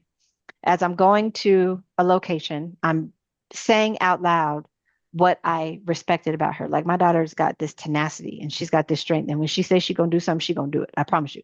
So I'm just giving these accolades. She's not even in the car. She's nowhere near me. I'm at a meeting. I happen to turn around and I'm talking to the meeting's over, talking to my colleagues, blah, blah, blah, and I see this young lady sitting in the back. I'm thinking, how'd she get in here? I work for the county. And she's just standing there with her arms crossed. And I happened to look, and when I really caught who she was and I kind of everything put together, like I literally screamed and ran up to her and hugged her. It's like what was it? The the son who left and his dad welcomed him. What is it? The prodigal son. That was that moment. I don't care what we got going on. I don't care what happened. And when she got in the car, we went to eat, and I said, listen, I'm not going back there. All I know is I'm thankful that you're okay. And I'm thankful that I get to see my grandson. And I'm thankful that you're still healthy, right? When I talk about prayer, it's those moments where you don't know what God is going to do in the midst of a prayer. You have no idea. She had been in my spirit for weeks, and all I would do was just pray for her. So when something hits your spirit, God, I don't know what I don't know what's happening, but God, I just thank you that we have the situation that we have. God, I thank you for this. I thank you for that. Thank you, thank you, thank you. And she's sitting right over there on the couch right now. Whatever happened, it happened. I can't, and it is what it is, right? And I can't say it is what it is, but things happen. I got to disrupt some things in order for you two to understand, or for me really to understand who I am to her, right? And I said, God, you done gave me all these kids. And I was mad. I should have just stopped it too. Gave me all these kids, and I'm just like, and I think about it, like I should have just stopped when I had two, but now I got the four, right? And it's overwhelming. But again, I don't tell you anything to hurt you. I tell you what I tell you so that you don't go down the path that I've gone. I give you as much wisdom as knowledge as I possibly can. The Bible says that the elders shall teach the younger. Okay. I'm older than both of you. I got to give you the wisdom. This is what life is. When you said, yes, God, you thought the yes was going to be easy and peaches and cream? No. Mm-mm. Remember in Genesis, we were talking in Genesis chapter 9, I want to say. No, when he freed the children of Israel, and he said, I'm going to test them. And he gave them manna. I'm going to test you, Derek.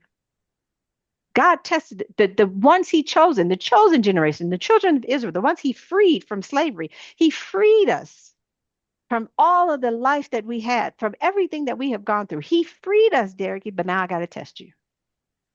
Go take a little bit. Go over there and tell this person that God loves them and pray for them. What? Really? I'm going to test you, Derek, just to see. I'm going to test you, What do you Derek, just. guys do? What do you guys do when,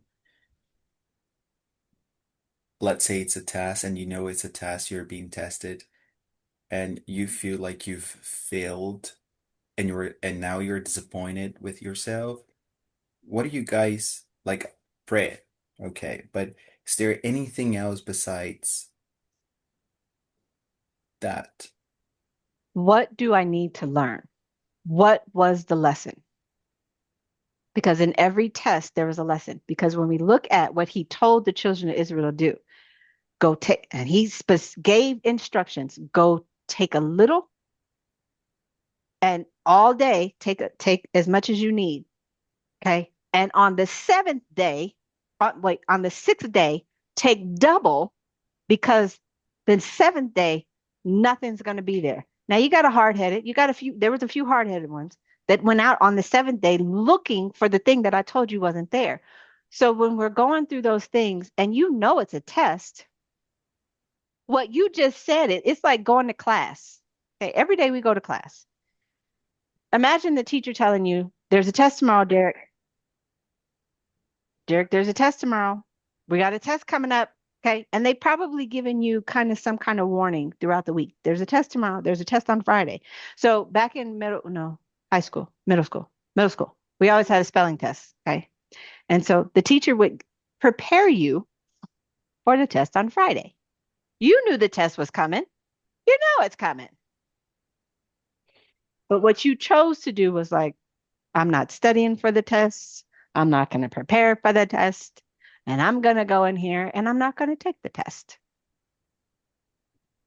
So how can you be mad at anybody but yourself when you consciously said, well, I'm not doing that.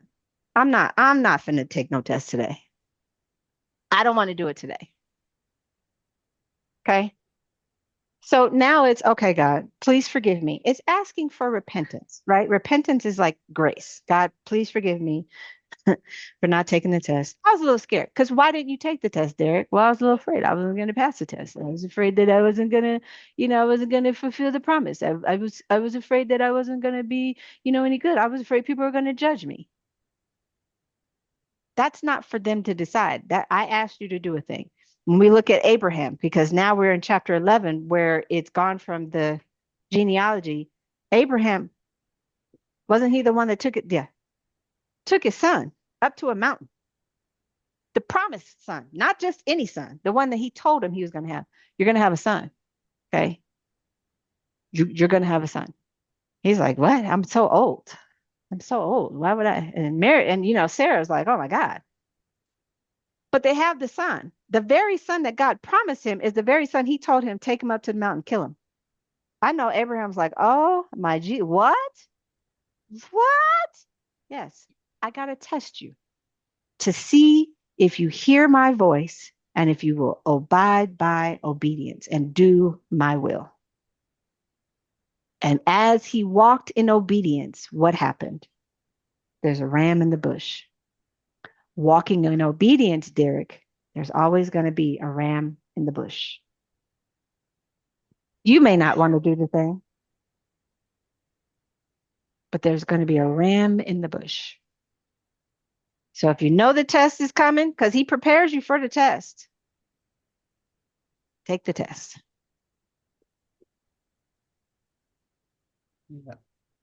Whether you fail or not, God, what do I need? If you fail, God, what do I need to learn? Because here's the thing, it's going to circle back. You're going to have to, you listen, and I tell people this all the time. Take the test when the test arrives, because I guarantee you, you are going to have to take that test. And it may not be with the person, thing, or place that you initially started with. There is going to be someone that's going to come. Listen, I have to deal with my mother all day. I got to conquer her. Jesus Christ, I got to conquer that woman. The attributes of who she was. And it comes out in different people, and you be like, oh my God. So I have to handle that. So take the test. That's all I can tell you. Justice, you got anything to say about that?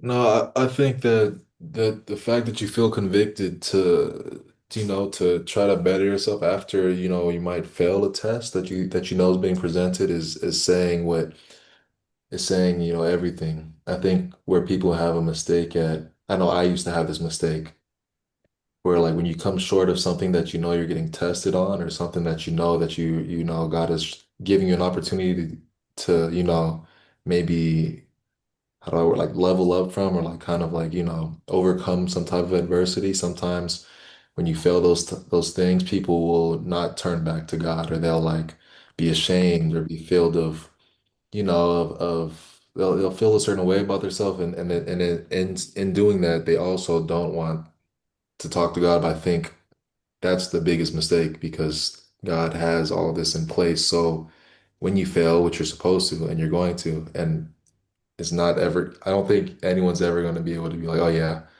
I've conquered, all my sins. You're gonna, I get as much as I have to pray and repent for things that I fall short of, I know I'm gonna have to do it in 50 years, the same things, So it's a continuous relationship, and Yeah. I think just as long as you keep going back to God and feeling convicted to do so, I think you're right where you need to be. In That the midst of is, that, do go ahead. you have you ever felt like a hypocrite? Oh yeah, I feel like a hypocrite all the time. Yeah. Even when I was talking about the social media stuff with Trina, I was like, I also post stuff on social media, but then sometimes I'm not always the most. Yeah. Always stepping in the best in Jesus's or God's steps, I'm not always following that path. Even though I try my best, I'm not always doing that. So sometimes I do feel like I'm contradicting what I want. But then there's that one verse, Trent, I don't know if it's the one verse where he's like one of it might be one of the disciples, but they're saying like there's things that I don't want to do that I know I shouldn't Peter, do. Is it Peter? that which And I choose that I know to do, I yeah, that I don't. know to do. I don't. And I And feel like that's a yeah, constant theme yeah. in everyone's life. Because I mean, I just feel like when you feel like a hypocrite, the worst thing to do is to not go back to God. Even if you're full of shame or disappointed in yourself, that's like that God is the one person that knows where you're coming from, I guess. He's the way, the truth, and the light. So I love that you said that because it is when you fall, get up. Okay. When you get derailed, get off the train. Most people just sit there and be like, well, I don't know what to do. I don't know why the train's derailed. I don't know what's happening. He's like, get off and come see about what happened, where you fell at. Okay. Where did you fall? So I can fix that. So if you feel like a hypocrite, that's me telling you, don't post that. Justice, don't post it. There are times when I want to get out there and when I want to give all kinds of MFers and Fs and but I have, and not so much as an image, but if I'm in the image and likeness of God, the characteristics of God, do you think God's going to go out here and cuss people out and call them all kinds of F bombs? I mean, Peter would, right? But it doesn't, and here's what I want you to understand too. It doesn't make you less of a person because you feel like the hypocrite. But doesn't, it's not, you're not less than. It's just, oh, okay, that's something that I got to work on. Got to work on that. Okay. I can't be who I am today had I not learned the lessons and had I not seen the things that I'm seeing. Listen, I was in church years. I'm out here fornicating, sleeping with the peoples. I mean, just doing my own thing, drinking, all the things. I was doing it all. I'd come back in church on a Sunday morning, lifting up my hands, speaking in tongues, praying for the, then they had me praying for the peoples, praying for the peoples. Okay. All the things. Did it make me less than a person? No, because you know why? The act of repentance. When you repent, that means you turn away from the thing you say, God, I won't be doing that no more. Okay. Cussing, yes, I'm repenting. Okay. But don't get out here acting like you're so great and you're so wonderful as if you're posting the content. Just really kind of say, I'm not where I need to be, but where I'm where I should be right now. And I'm learning how to be a better Christian or a better spiritual person. Okay. I'm learning how to be better. I'm learning my walk with God it's not easy, y'all. It ain't. I'm telling you it's not. It's not easy. Yeah, I get mad at people that are so spiritual on the Oh internet God, you and think they they are? make it seem so bubbly. No, no. And the reason why to them it's bubbly is because they're probably not honoring the true authentic part of themselves. This walk is not for the faint, not for the weak. Okay. Not for those that, like Justice said, that'll fall off and they be like, I ain't going back to God. When you get in trouble and you know you've done wrong, God, I'm sorry. Please forgive me for saying what I said to that person. Please, God, forgive me for doing what I did. Please, God, forgive me for posting what I posted. That is not who I am. And then you get people out there that said, I'm not who I am. Now you're going to try to justify. There's no need in justifying it. I said it and this is what happened, right? But this Yeah. is why God is bringing these up for you. I got to bubble it up so you can clean off it's like why did I just see boiling chicken? Have you ever boiled chicken and you see all that little white stuff on there, that ooey gooey stuff? I got to clean that off. Okay. I got to bubble it up so we can clean it off so we can be righteous. The righteousness, being righteousness in God, being righteous, having the right standing, being on the right part of Him, saying, you know what, God, I made a mistake. I messed up. Right?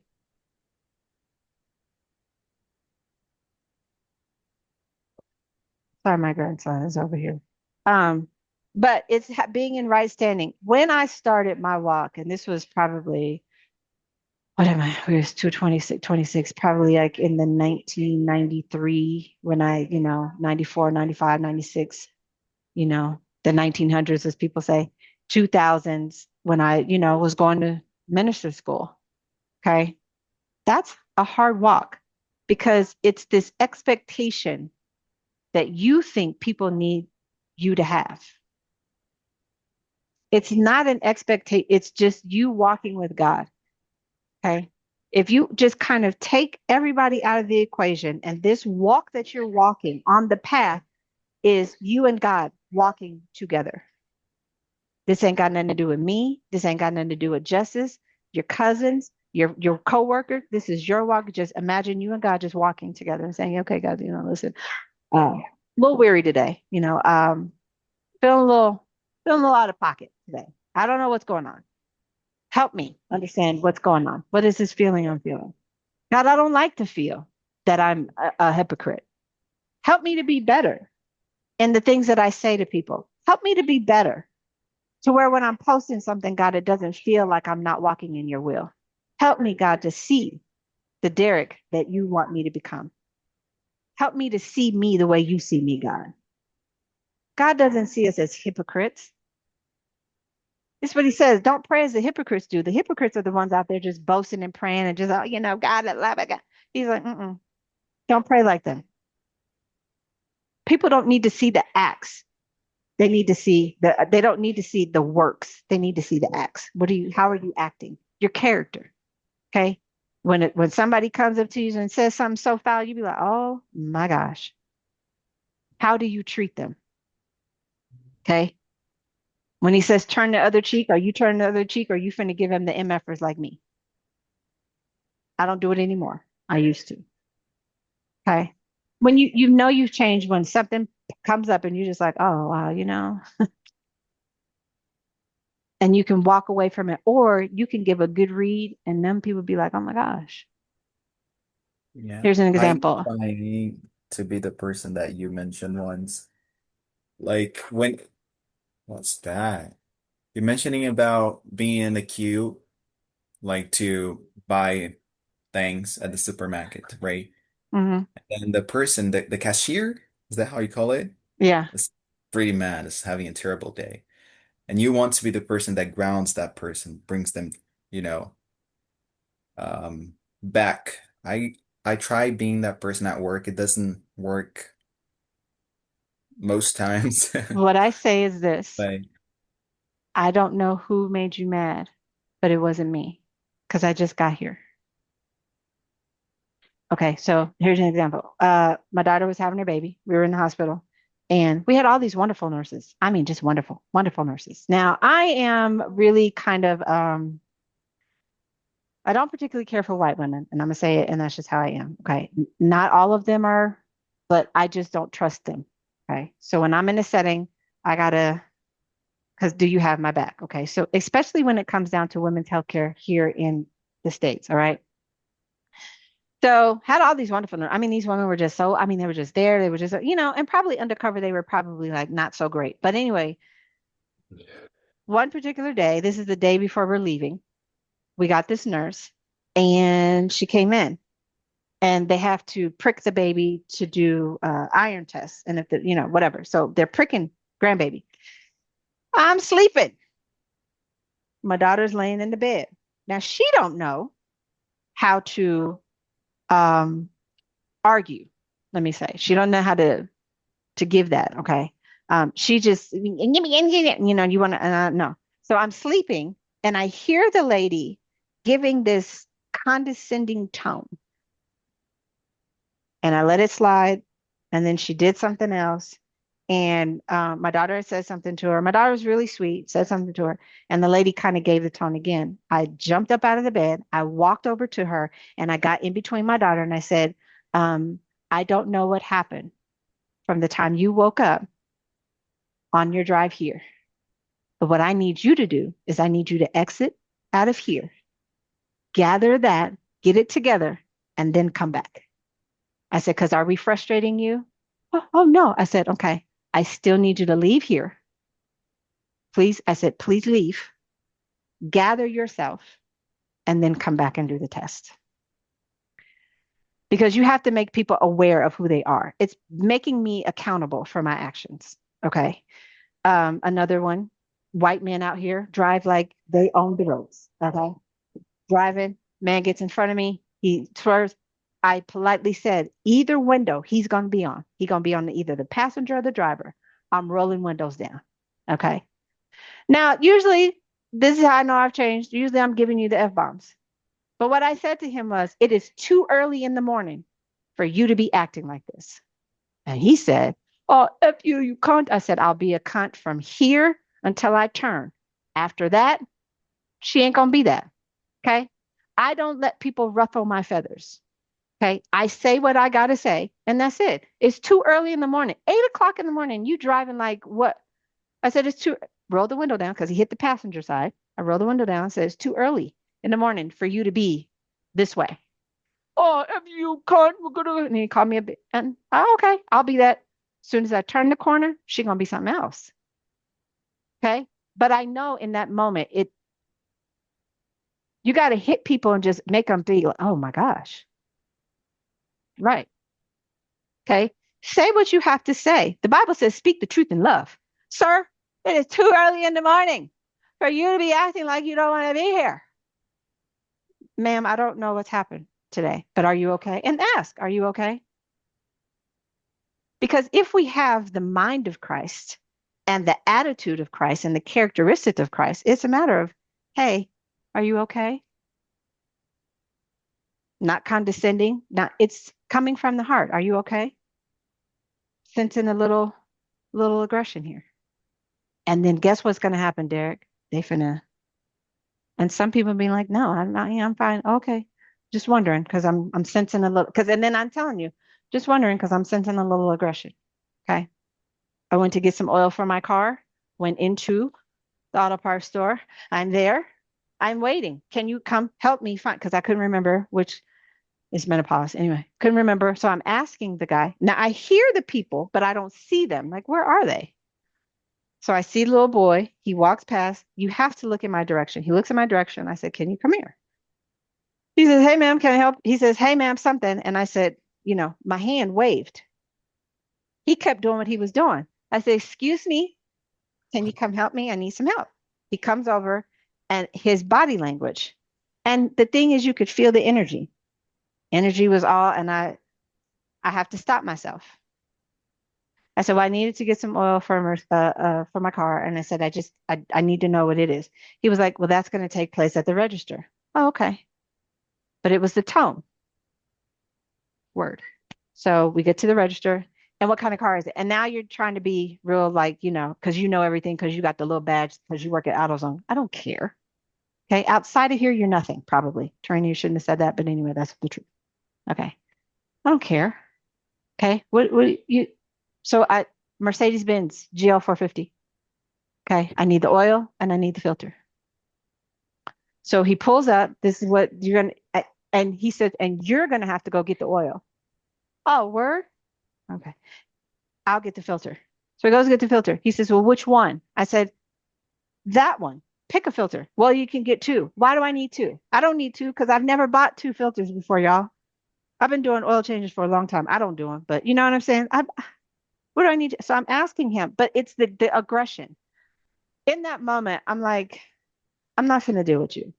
So you have to kind of pick and choose the battle, is what I will say, Derek. If it rises up in you when somebody's giving you the tude, because people do it. Listen, because you're on this journey, you are going to be tested with your attitude and your character. He is going to test your everything, every part of you in this Christian walk, this spiritual walk, you are going to be tested on. Should I sing this song? Should I post this message? Should I say this? Should I get involved in this political thing? Should I say something about that? Should I do whatever? I posted something about the man in Israel, the what is, I don't know. This the TikTok that's getting a lot of views. If you see it, it's the one that I was talking about, Ababas. I said his name was Ababas, but I guess his name is Abbas. Listen, I just said what I had to say. Listen, that man said, don't start no shit, won't be no shit. He said, bring it. The man told him, he says, what are you going to do about the state of America? He said, we waiting for y'all. Come on. So I made a little jokey joke about it. I'm not into all this political stuff. But I made a joke. That one little joke has now gotten 24 some odd views, 24,000 some odd. It's a lot of views.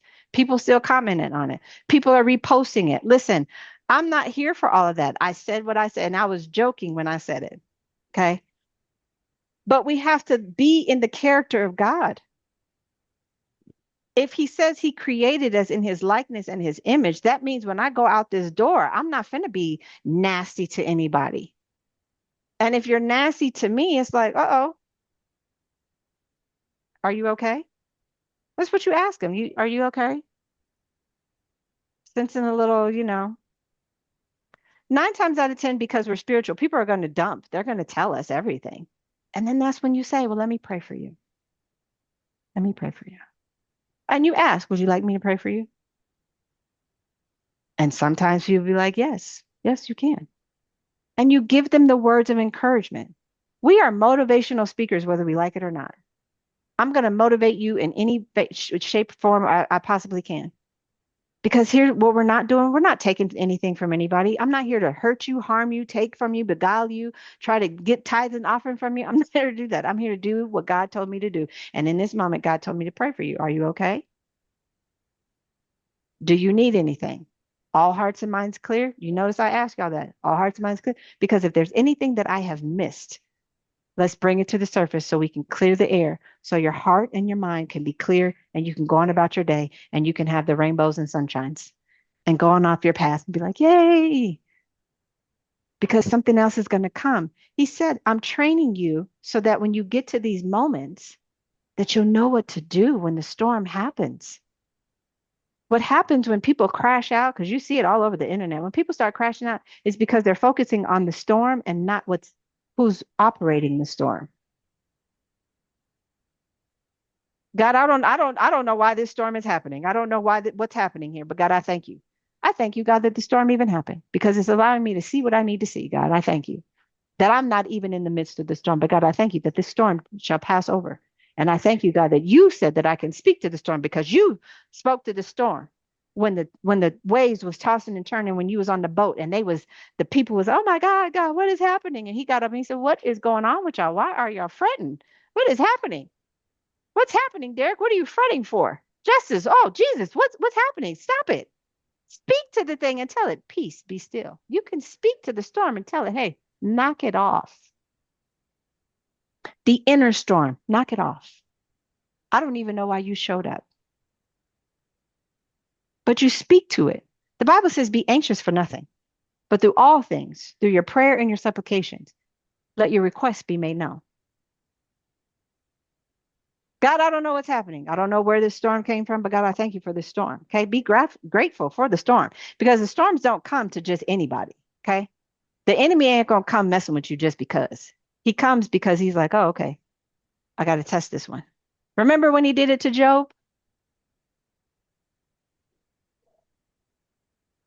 Have you considered my servant Job? The enemy is just roaming the earth, seeking. Who can I get? Who can I mess with today? He said, oh, hey, have you considered Derek? My servant. He's my servant Derek.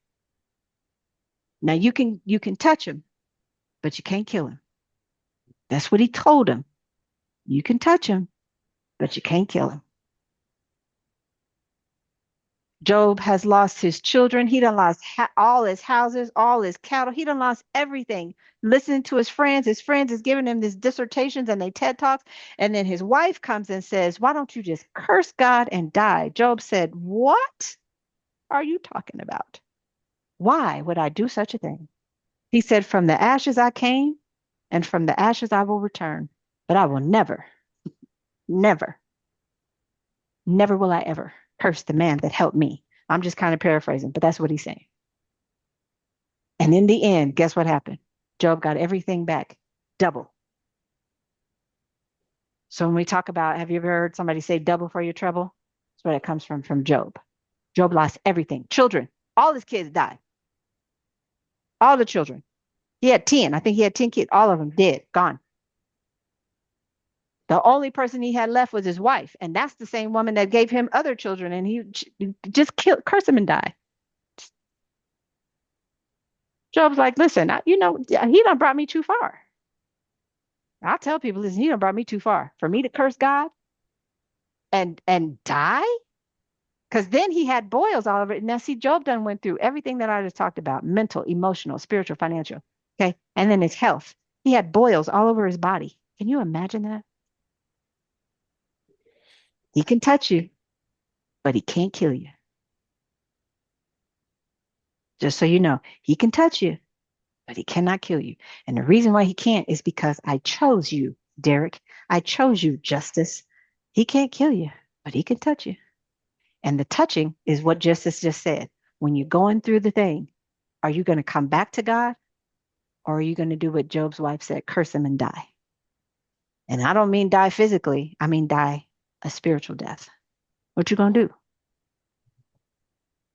That was such a profound statement. What Because when things are happening, are you going to run from God or are you going to run to him?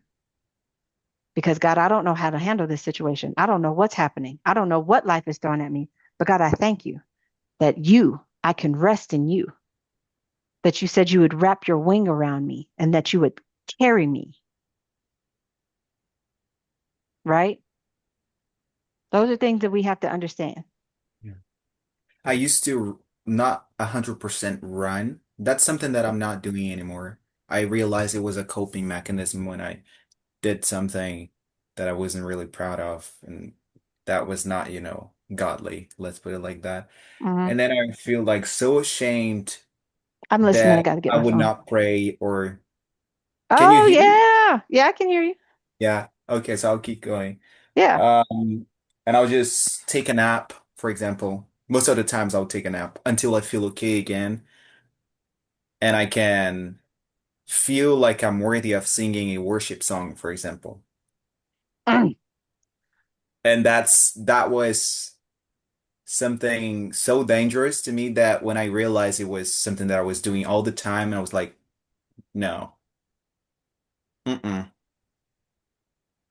I, you gotta stop doing this. yeah, And I I used to be stopped. there. I think I stopped. Well, you'll know when you stopped when the situation rises. Again, like Justice said, when the tests come, it's either are you going to run from it or are you going to lean into it, right? So running from it means I'm not going to worship, I'm not going to pray, I'm not going to do anything. I'm just going to just fall back. And then the situation is happening, right? But it's when the situation is happening, I got to lean into God so I can get what I need to get so that he can help me and direct me in the path. That's why he says lean not to thine own understanding. My own understanding is, well, he don't accept me, so I'm gonna go ahead and I'm gonna go back over here and I'm not gonna do the thing and I'm just gonna not pray and I'm not gonna worship and I'm not gonna lift my hands and I'm not gonna do communion and I'm just not gonna go to church. This is what usually happens, and this is what happens in the church because no one tells you it's okay. When people start going missing in church, it's because it happens. It's because something has happened in their life, something that they feel or they deem so unworthy that God is not going to hear me. And so rather than me go to him, I'll leave him and I'll just be at home. And now you're missing out on all of the things that you should be getting from him because of what you feel or what you deem unworthy. Yeah. Not And long he's ago, to be very honest, I didn't even want to come on our Zoom. It That's was why you not would ask him today. questions. I know. Yeah. It You was don't not think I know? today, but I wasn't feeling like I was worthy of being here. And and then I came and I started feeling better about it. But yeah, I I stopped doing that. Think of the man at the pool of Bethesda. Okay. He's ill, he's injured, right? And he's just at the pool. Now, crazy part, I've always asked this question is how did he get to the pool? Okay. So when the waters get troubled, that's when the healing happens. Okay. But he'd always say, well, every time the water gets troubled, no one helps me or everybody bypasses me and they get in before me. God said, well, why? Almost like what I'm paraphrasing. So why would you sit here? Because is that you think that's what you need? You think you need to get in the water? That's what you think you need. Okay. So the man at the pool of Bethesda, he's basically telling him that you don't need that. Get up. You just have to have the mindset to say, I'm close to it. Oh God, I thank you. I'm close. I'm not in it, but I'm close to it. I'm close enough to where something, just a touch, a splash of water can get on me, right? Think about the woman with the issue of blood. She had an issue for 20 some odd years, 30 years. I think it was 20, 30 years of her life, got this issue. And in her mind, she said, if I could just touch just the hem of his garment, I'll be made whole. We got to understand if I could just touch a part of the word, I'm going to be okay. And that could be God is love. Jesus wept. The Lord is my shepherd, I shall not want. If I could just touch a part of it, I'll be okay. And because he told her, because of your faith, had nothing to do with anything. There was no grandiose moment. I was talking to my Wednesday night group, and I said, "Have you ever thought about that moment where you want to have the like the stars and the ding? No, it's just this moment where he touched her. He felt something come out of me. What is that? Who did that? And they like, do you see all these people around you? You asking who touched you? Who? And he turned. He knew who it was. He turned to her and said, "You, because of your faith, had nothing to do with the act or the showmanship." Where we're getting on TikTok and we're saying all these wonderful things. It's what's inside. That little act of that mustard seed of faith where she said, listen, if I could just touch a part of them, I ain't even got to touch all of them, just a little bit. And the garment was on the ground. It didn't even touch him. Just if I could touch a part of him, I know I'll be made whole because I know who he is because I've heard of him. And because I've heard of this God, I need to know who he is. So if I can just touch a part of the word, I know that I'll be made whole. And in my wholeness, that means whom the Son sets free is free indeed. In that very moment that she touched him, she was made whole. You don't have to have all of it, like these ones that are out here, like, I'm just so, no. To get ready with me so you can be so you can, the showmanship of it. No. I would tell people, I don't want to know the God that you know. I was at this church and I was like, I wouldn't want to bring nobody here. Okay. Now God shows up. Now, yes, he does. But when he shows up, what are you asking for when he shows up? You God, if you, see, that's a subject for another um class. Otherwise, we'll be here like all night. But that's why I don't think like some people say, or like we said in our um previous call, that we're all part of, and I do believe that we're all part of the same source, and we are all being connected to him. But I still believe that down here there are plenty of people worshiping a source that is not him, you know? I'm not sure if I'm making sense here. mhm.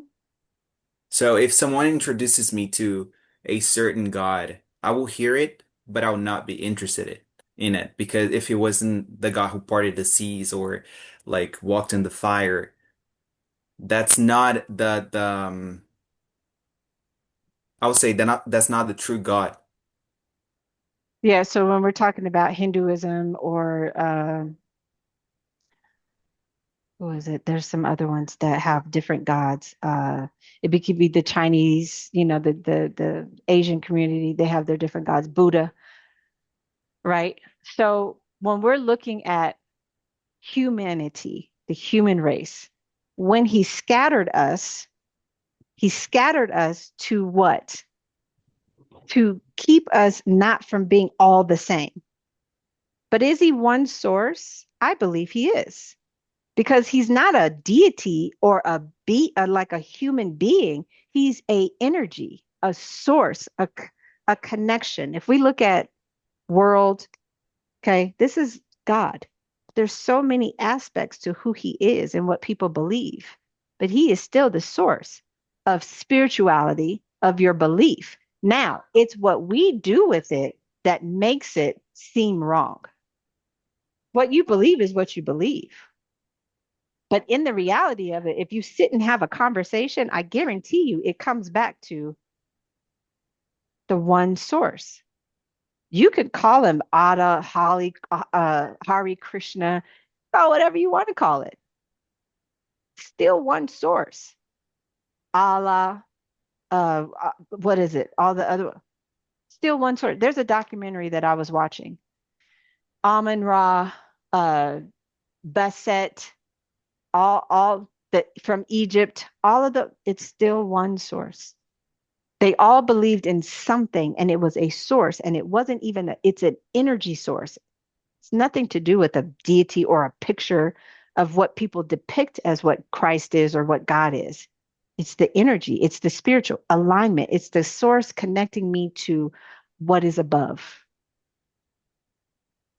that gets me into alignment to say that I'm with source. What we believe and what we do is what we've learned from childhood on current, or what someone has come and given you and saying, well, I'm a Christian. Follow me. I know the way. Right. Or there are people that I grew up with that went to become Muslims. It's all about what you believe and what makes you comfortable. Because at the end of the day, Derek, it all comes back to one source. Okay. It's a source. It's a source that gets me where I need to be. All right. So say for instance, I lived in Europe and I know you guys like ride bike. You guys cars, I don't know. I don't know. For me, a vehicle is my form of my source of transportation. Gets me from point A to point B. For you, it is what? Trains. Yes, trains and all those things. Okay. Say it's a different source. It's going to get me to the same location. Okay. Whether I drove a car or whether I drove by plane, whatever, it's a source that's getting me from one destination to the next. This is a source that is getting you from one part of your life to the next, no matter what you believe. In the end, when you're having conversation, it is about the one source. Now, you believe what you want to believe. Does your mother know this? Um, it's about the one source, right? So having the conversation, I don't want to hear like I'm kind of like you. Like when I remember people would tell me about the Quran and things like that. I used to be like, well, I don't want to hear about that, because it's Muslim, it's a tradition, and it's this. Blah, blah, blah, blah, blah, blah. I didn't want to hear it. But when you really, really dive deep into it, it all gets you back to one thing. Okay, they pray, they fast, they do all the things that we do, just in a different way, right? So it's not about judging. It's just about that's just what it is. He is one source that we all connect back to humanity. He created us. And when he scattered them, a lot of people started taking on different religions. He said, there shall be no other God before me. So when we worship, we are worshiping him in spirit and in truth. I'm not worshiping the bottle. I mean, because there's a bottle right here. Okay. So think of this bottle as a thing that people worship. Okay. They worship the bottle. Oh, great and mighty bottle. No, that's not what we're doing. Okay. God is source. God, I thank you for being spirit and in truth. He's a spirit. He's an energy source. And you don't have to argue the truth. And that's what I will tell you. So if anybody comes up to you and they're talking about this, being Muslim and Buddha and Allah and all those things, we don't have to argue that. Truth is truth. Your truth is your truth, and my truth is mine. I don't get into religion. I don't get into all of those things. No, no, no, no. Yeah, I wouldn't say I do. No, I don't. I'll Yeah. hear, but I'll hear you. Yeah. Oh, that's amazing. yeah. But it all leads back to the word, right? It's one source. God is source because he said, let us create man in our image. Now, who is our? He's not just one person. Because now we read it we started in the beginning. And he said, let us create man in our image. Who is the our? And how many more of it is you? I'm just saying. Okay. When we look at the Bible, don't take it literally. Just kind of expound on it. You said our. Who is our? God. Who's the our? And guess what you can do? You can ask because he loves that. He's like, oh, well, you want to know? Because the Bible says, study to show thyself approved. You want to know who our is? Father, Son, Holy Spirit. Listen, our. I don't know. We don't know who our is, but that's what he said. You said our image. Who's the others? Right? And when you flooded the earth, did you flood the whole earth or just a part of it? Oh, because when Noah landed, there were already people when the flood ended. And where you positioned him, when the flood, you flooded it, you and you positioned him in a whole nother region of where he was. And there were people there. So did he flood the earth or did he flood a part of the earth? See, we got to just learn the Bible, study it. Okay. When you're reading it, didn't say the whole earth, just flooded a part of it because when Noah landed, where did he land? He landed in a place where people were already there, right? That's like them flooding Louisiana, and I'm in Colorado. That's exactly what happened. And then what did he do? The people from Louisiana fled to different parts of the states. Some went to Atlanta, some went to Houston, some came to Colorado because my sister was one of them. Some people stayed in Alabama. Some it's all a matter of the confusion. Okay. So it is what it is. We can't navigate that, but who is our? That's the, well, God, who is the our? You said our image, right? Oof.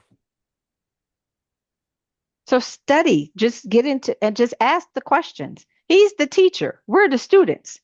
Ever learning. Are we are ever learning every day. We are learning something new every day. Something new about this word. A revelation comes and you're just like, oh, that makes sense.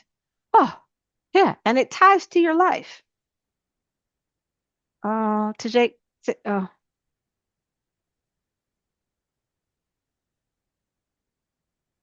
I have a landline phone. I know I'm different than everybody else, but I have one. I have a landline. I don't have just a cell phone. All right. All hearts and minds clear. Justin, you got anything else you want to say? Derek, are you good? You good with that? Yes, I am. It's very expensive. Like very vast, not expensive. Vast. Yeah, go on, Justice. I don't got nothing. That was good No. set. Like I don't got nothing. Yeah, no, We need I to agree. rent we need to rent a, how do you call it? Is it an inn? A nanny? No, And inn. The house a that big, you well, go we call it an take vacation. Airbnb. Yeah. To Bible Mm, study, stay there, have everything we need. Listen, have you ever done a shut-in? If you ain't never done a Oh, that would be shut-in, lovely. my Jesus. Listen, Jesus will show up in a shut-in. Okay. You will be shut. They shut us in the church. Oh, So I've you never done it. Yeah. we I spend just the night realized in the what you're church. talking about. No. Uh-huh. Uh-huh. We'd spend the night at the church. You gather your things, and your parents would send you to the shut-in at the church. Listen. We call it vigilance in Portuguese. Vigilia. Yeah, listen, vigilance, my tail. You see all the shenanigans that was happening in church because we didn't know what we was doing. And then you had the people that liked each other, and so they started fornicating in the church. I mean, in the church. In the church. Now there's a whole little scripture about that too. It was what was that man's name? His sons was in the church, fornicating in the church, stealing from the people in the church at the altar. And he said, because you knew your kids was doing it, your son, you and your sons is gonna die. It's in there. Okay. We was in the church. We Baptist kids. We'd go off to the mountains and do a little vacation Bible school. Listen, they didn't teach us right. They just told us come to church, but didn't teach us the truth about who he really was. And what they taught us is what they wanted us to know and what they wanted us to do. So when we talk about patriarchy, that's really what they did. They held this thing over us. A lot of churches, when you think about it, they don't teach about financial freedom. They don't get into that whole thing because patriarchy has told them if you teach about this, we're gonna shut you down. So when you have those miracles, the miracle churches, I think there's a few men that are out there teaching about financial miracles and things like that, financial freedom, because a lot of the black churches were so stuck on that slavery mindset, that slave mentality that they don't know how to get out of it. Because if God says that whom the Son sets free is free indeed, if you're telling me that I can be set free from bondage, a thing that binds me, right? being held captive to my thoughts, being held captive to the poverty mindset, being held captive to the generational curses. If you tell me that if I come to you and you set me free, why are people still in the situations that they're in? When you're looking at these mega churches, okay, guarantee if you tell them to go ask for some rent money, they ain't helping. I work in that field every day. The churches can't even help. And if they could, they don't want to. So it's all about what we taught. So that's why the Bible says, study to show thyself approved. Anything that you're doing on your journey has nothing to do with me or Justice or anybody else. This is your journey, your walk, your lessons, your to show yourself approved, not to me, not to anybody else, but to God. Source, universe, energy, whatever you want to call them. Okay. That's what you're doing. Your walk is different than mine, but I know where you're at. And you're at the space of, God, I chose this, but I don't think I really want to do this. And what have I done? What did I do? Oh God, what did I do? Because I used to be like, listen, I'm going back to the streets. I remember telling them that too. Going back to the world. Okay. I don't want to be in church. This is too hard. They made it too hard. They made being saved, but they made it hard. You couldn't blink wrong. You just, oh God, and then you get into this whole thing where you feel bad and you're just like, God, I didn't blink right. I didn't blink 3 times. No, no, it's just God. God, thank you for today. God, I thank you that I woke up this morning. I got started on my day. God, I thank you that you guided me and you're directing my path. And they made it so hard, and they made it feel like if I came to church with a short skirt on, that, oh my God, I was going to hell. Oh, she's going to hell. It's going to hell. If you didn't pay your tithes, you wasn't going to get blessed. Who says that? But that's what they taught us. So studying to show yourself approved. God, show me, give me the lessons. Okay. When I come to you guys on Fridays, man, I'll be like, okay, God, what are we going to talk about today? And give me what I need to give them. I decrease fleshly so that the spirit can rise up to give them what they need to know. Anything I tell you guys ain't nothing that I just read through a book and was like, oh my gosh, this is life lessons. I don't been truthfully been through it. Okay. This is what it is. And if I didn't go through it, I wouldn't be able to sit here and tell you guys, listen, I know that feeling where you feel bad because you decided to go and do something and now you don't went and slept with old, little Pookie or little Sarah, and then you just like, oh my gosh, I feel so bad. And it's all this like you feel bad because you think people know. Don't nobody know what you doing unless you tell them. Nobody in the church knows that you have went out and fornicated. Nobody but you and God. Nobody knows that you went out and smoked a cigarette or smoked a blunt. No, nobody but Jesus. God himself. God is the only person that knows because he watches. He knows. I know what he did today. He knows. But you think he's bad? He's mad at you? You think he's going to, well, Derek is just a sinner. No. Figure it out, Derek. All right. So you shouldn't be doing that. Let's find something else to do. Because when we're doing those things, it's just a void. God, help me fill the void with something that's more peaceful, that represents you, God, because I know sleeping with this man, God, it don't represent you. I used to have to tell him, God, I know this don't represent you. But I did it because I didn't want to be lonely. And I did it because there was this idea of what we're supposed to look like. You're supposed to be married and supposed to have a husband, and you're supposed to have this white picket fence, and you're supposed to be. I did it because I didn't want to be by myself. And then I had this image to uphold. So I was spending money that I probably should have been, saving for the church, putting towards tithes or saving for the storehouse. Right. So when you're tithing, when you're giving, are you giving to a place that's going to build? Where when you plant your seed into this church, is it a place where you're like, I'm going to be building? You'll know when you go broke and you sow a seed into a church or sow a seed into something, and oh, okay, but that ain't the right place. That's not the good soil. So yeah, where you are at right now, Derek, I promise you, I've been there. Where you feel bad because you went outside and you're fasting for, gosh, we fast at the beginning of the year and you miss a day and Jesus Christ and Latter-day Saint, or you eat a piece of meat and oh God, it's just like, oh God, he's like, listen, knock it off. Okay. Because at least you're trying. There are people out there right now, hence the reason why I had to scatter them, because there are people out there that had evil intentions. They were just doing things, trying to make a name for themselves, not even seeking me. They're just doing their own thing. So I got to scatter them, okay? Because you are among them and I don't want you with them. I want you to at least try to get to know me. I don't know where that came from, but he's like, just try to get to know me. Okay?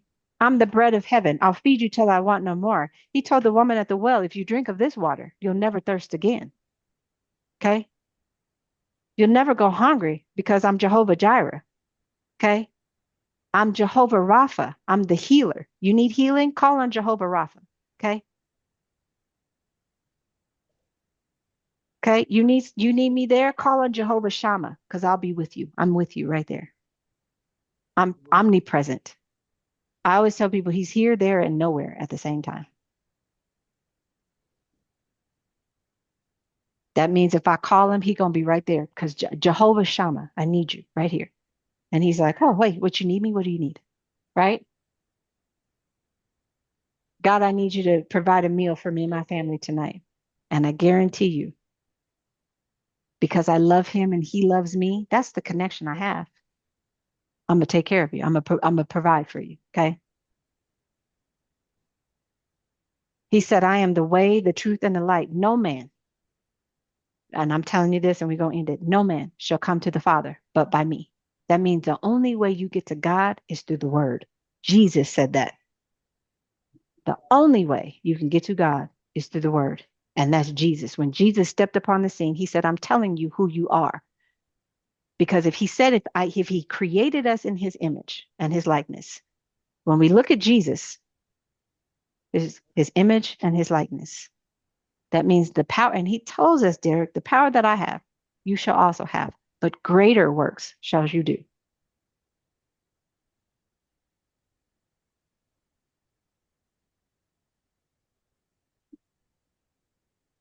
Okay. Greater works shall we do.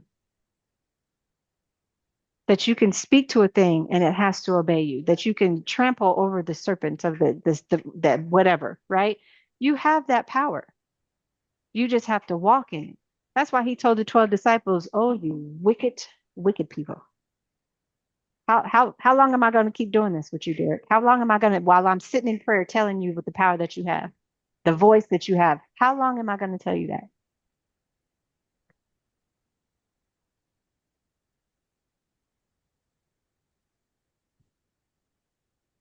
She said she was going to be here at 2:30. Why, you need to go get some milk? All right. Oh, we can't do that. So, on that note, all hearts and minds clear. Absolutely. Oh, good. All right. Don't overthink God, Derek. It's such an easy walk if you just trust it. Okay. I feel much better. Thank I'm you. glad. You're welcome. All right. I love y'all. I love you too. Always love. See y'all next week. Bye. Bye. Uh, See ya. Later. Take care, guys.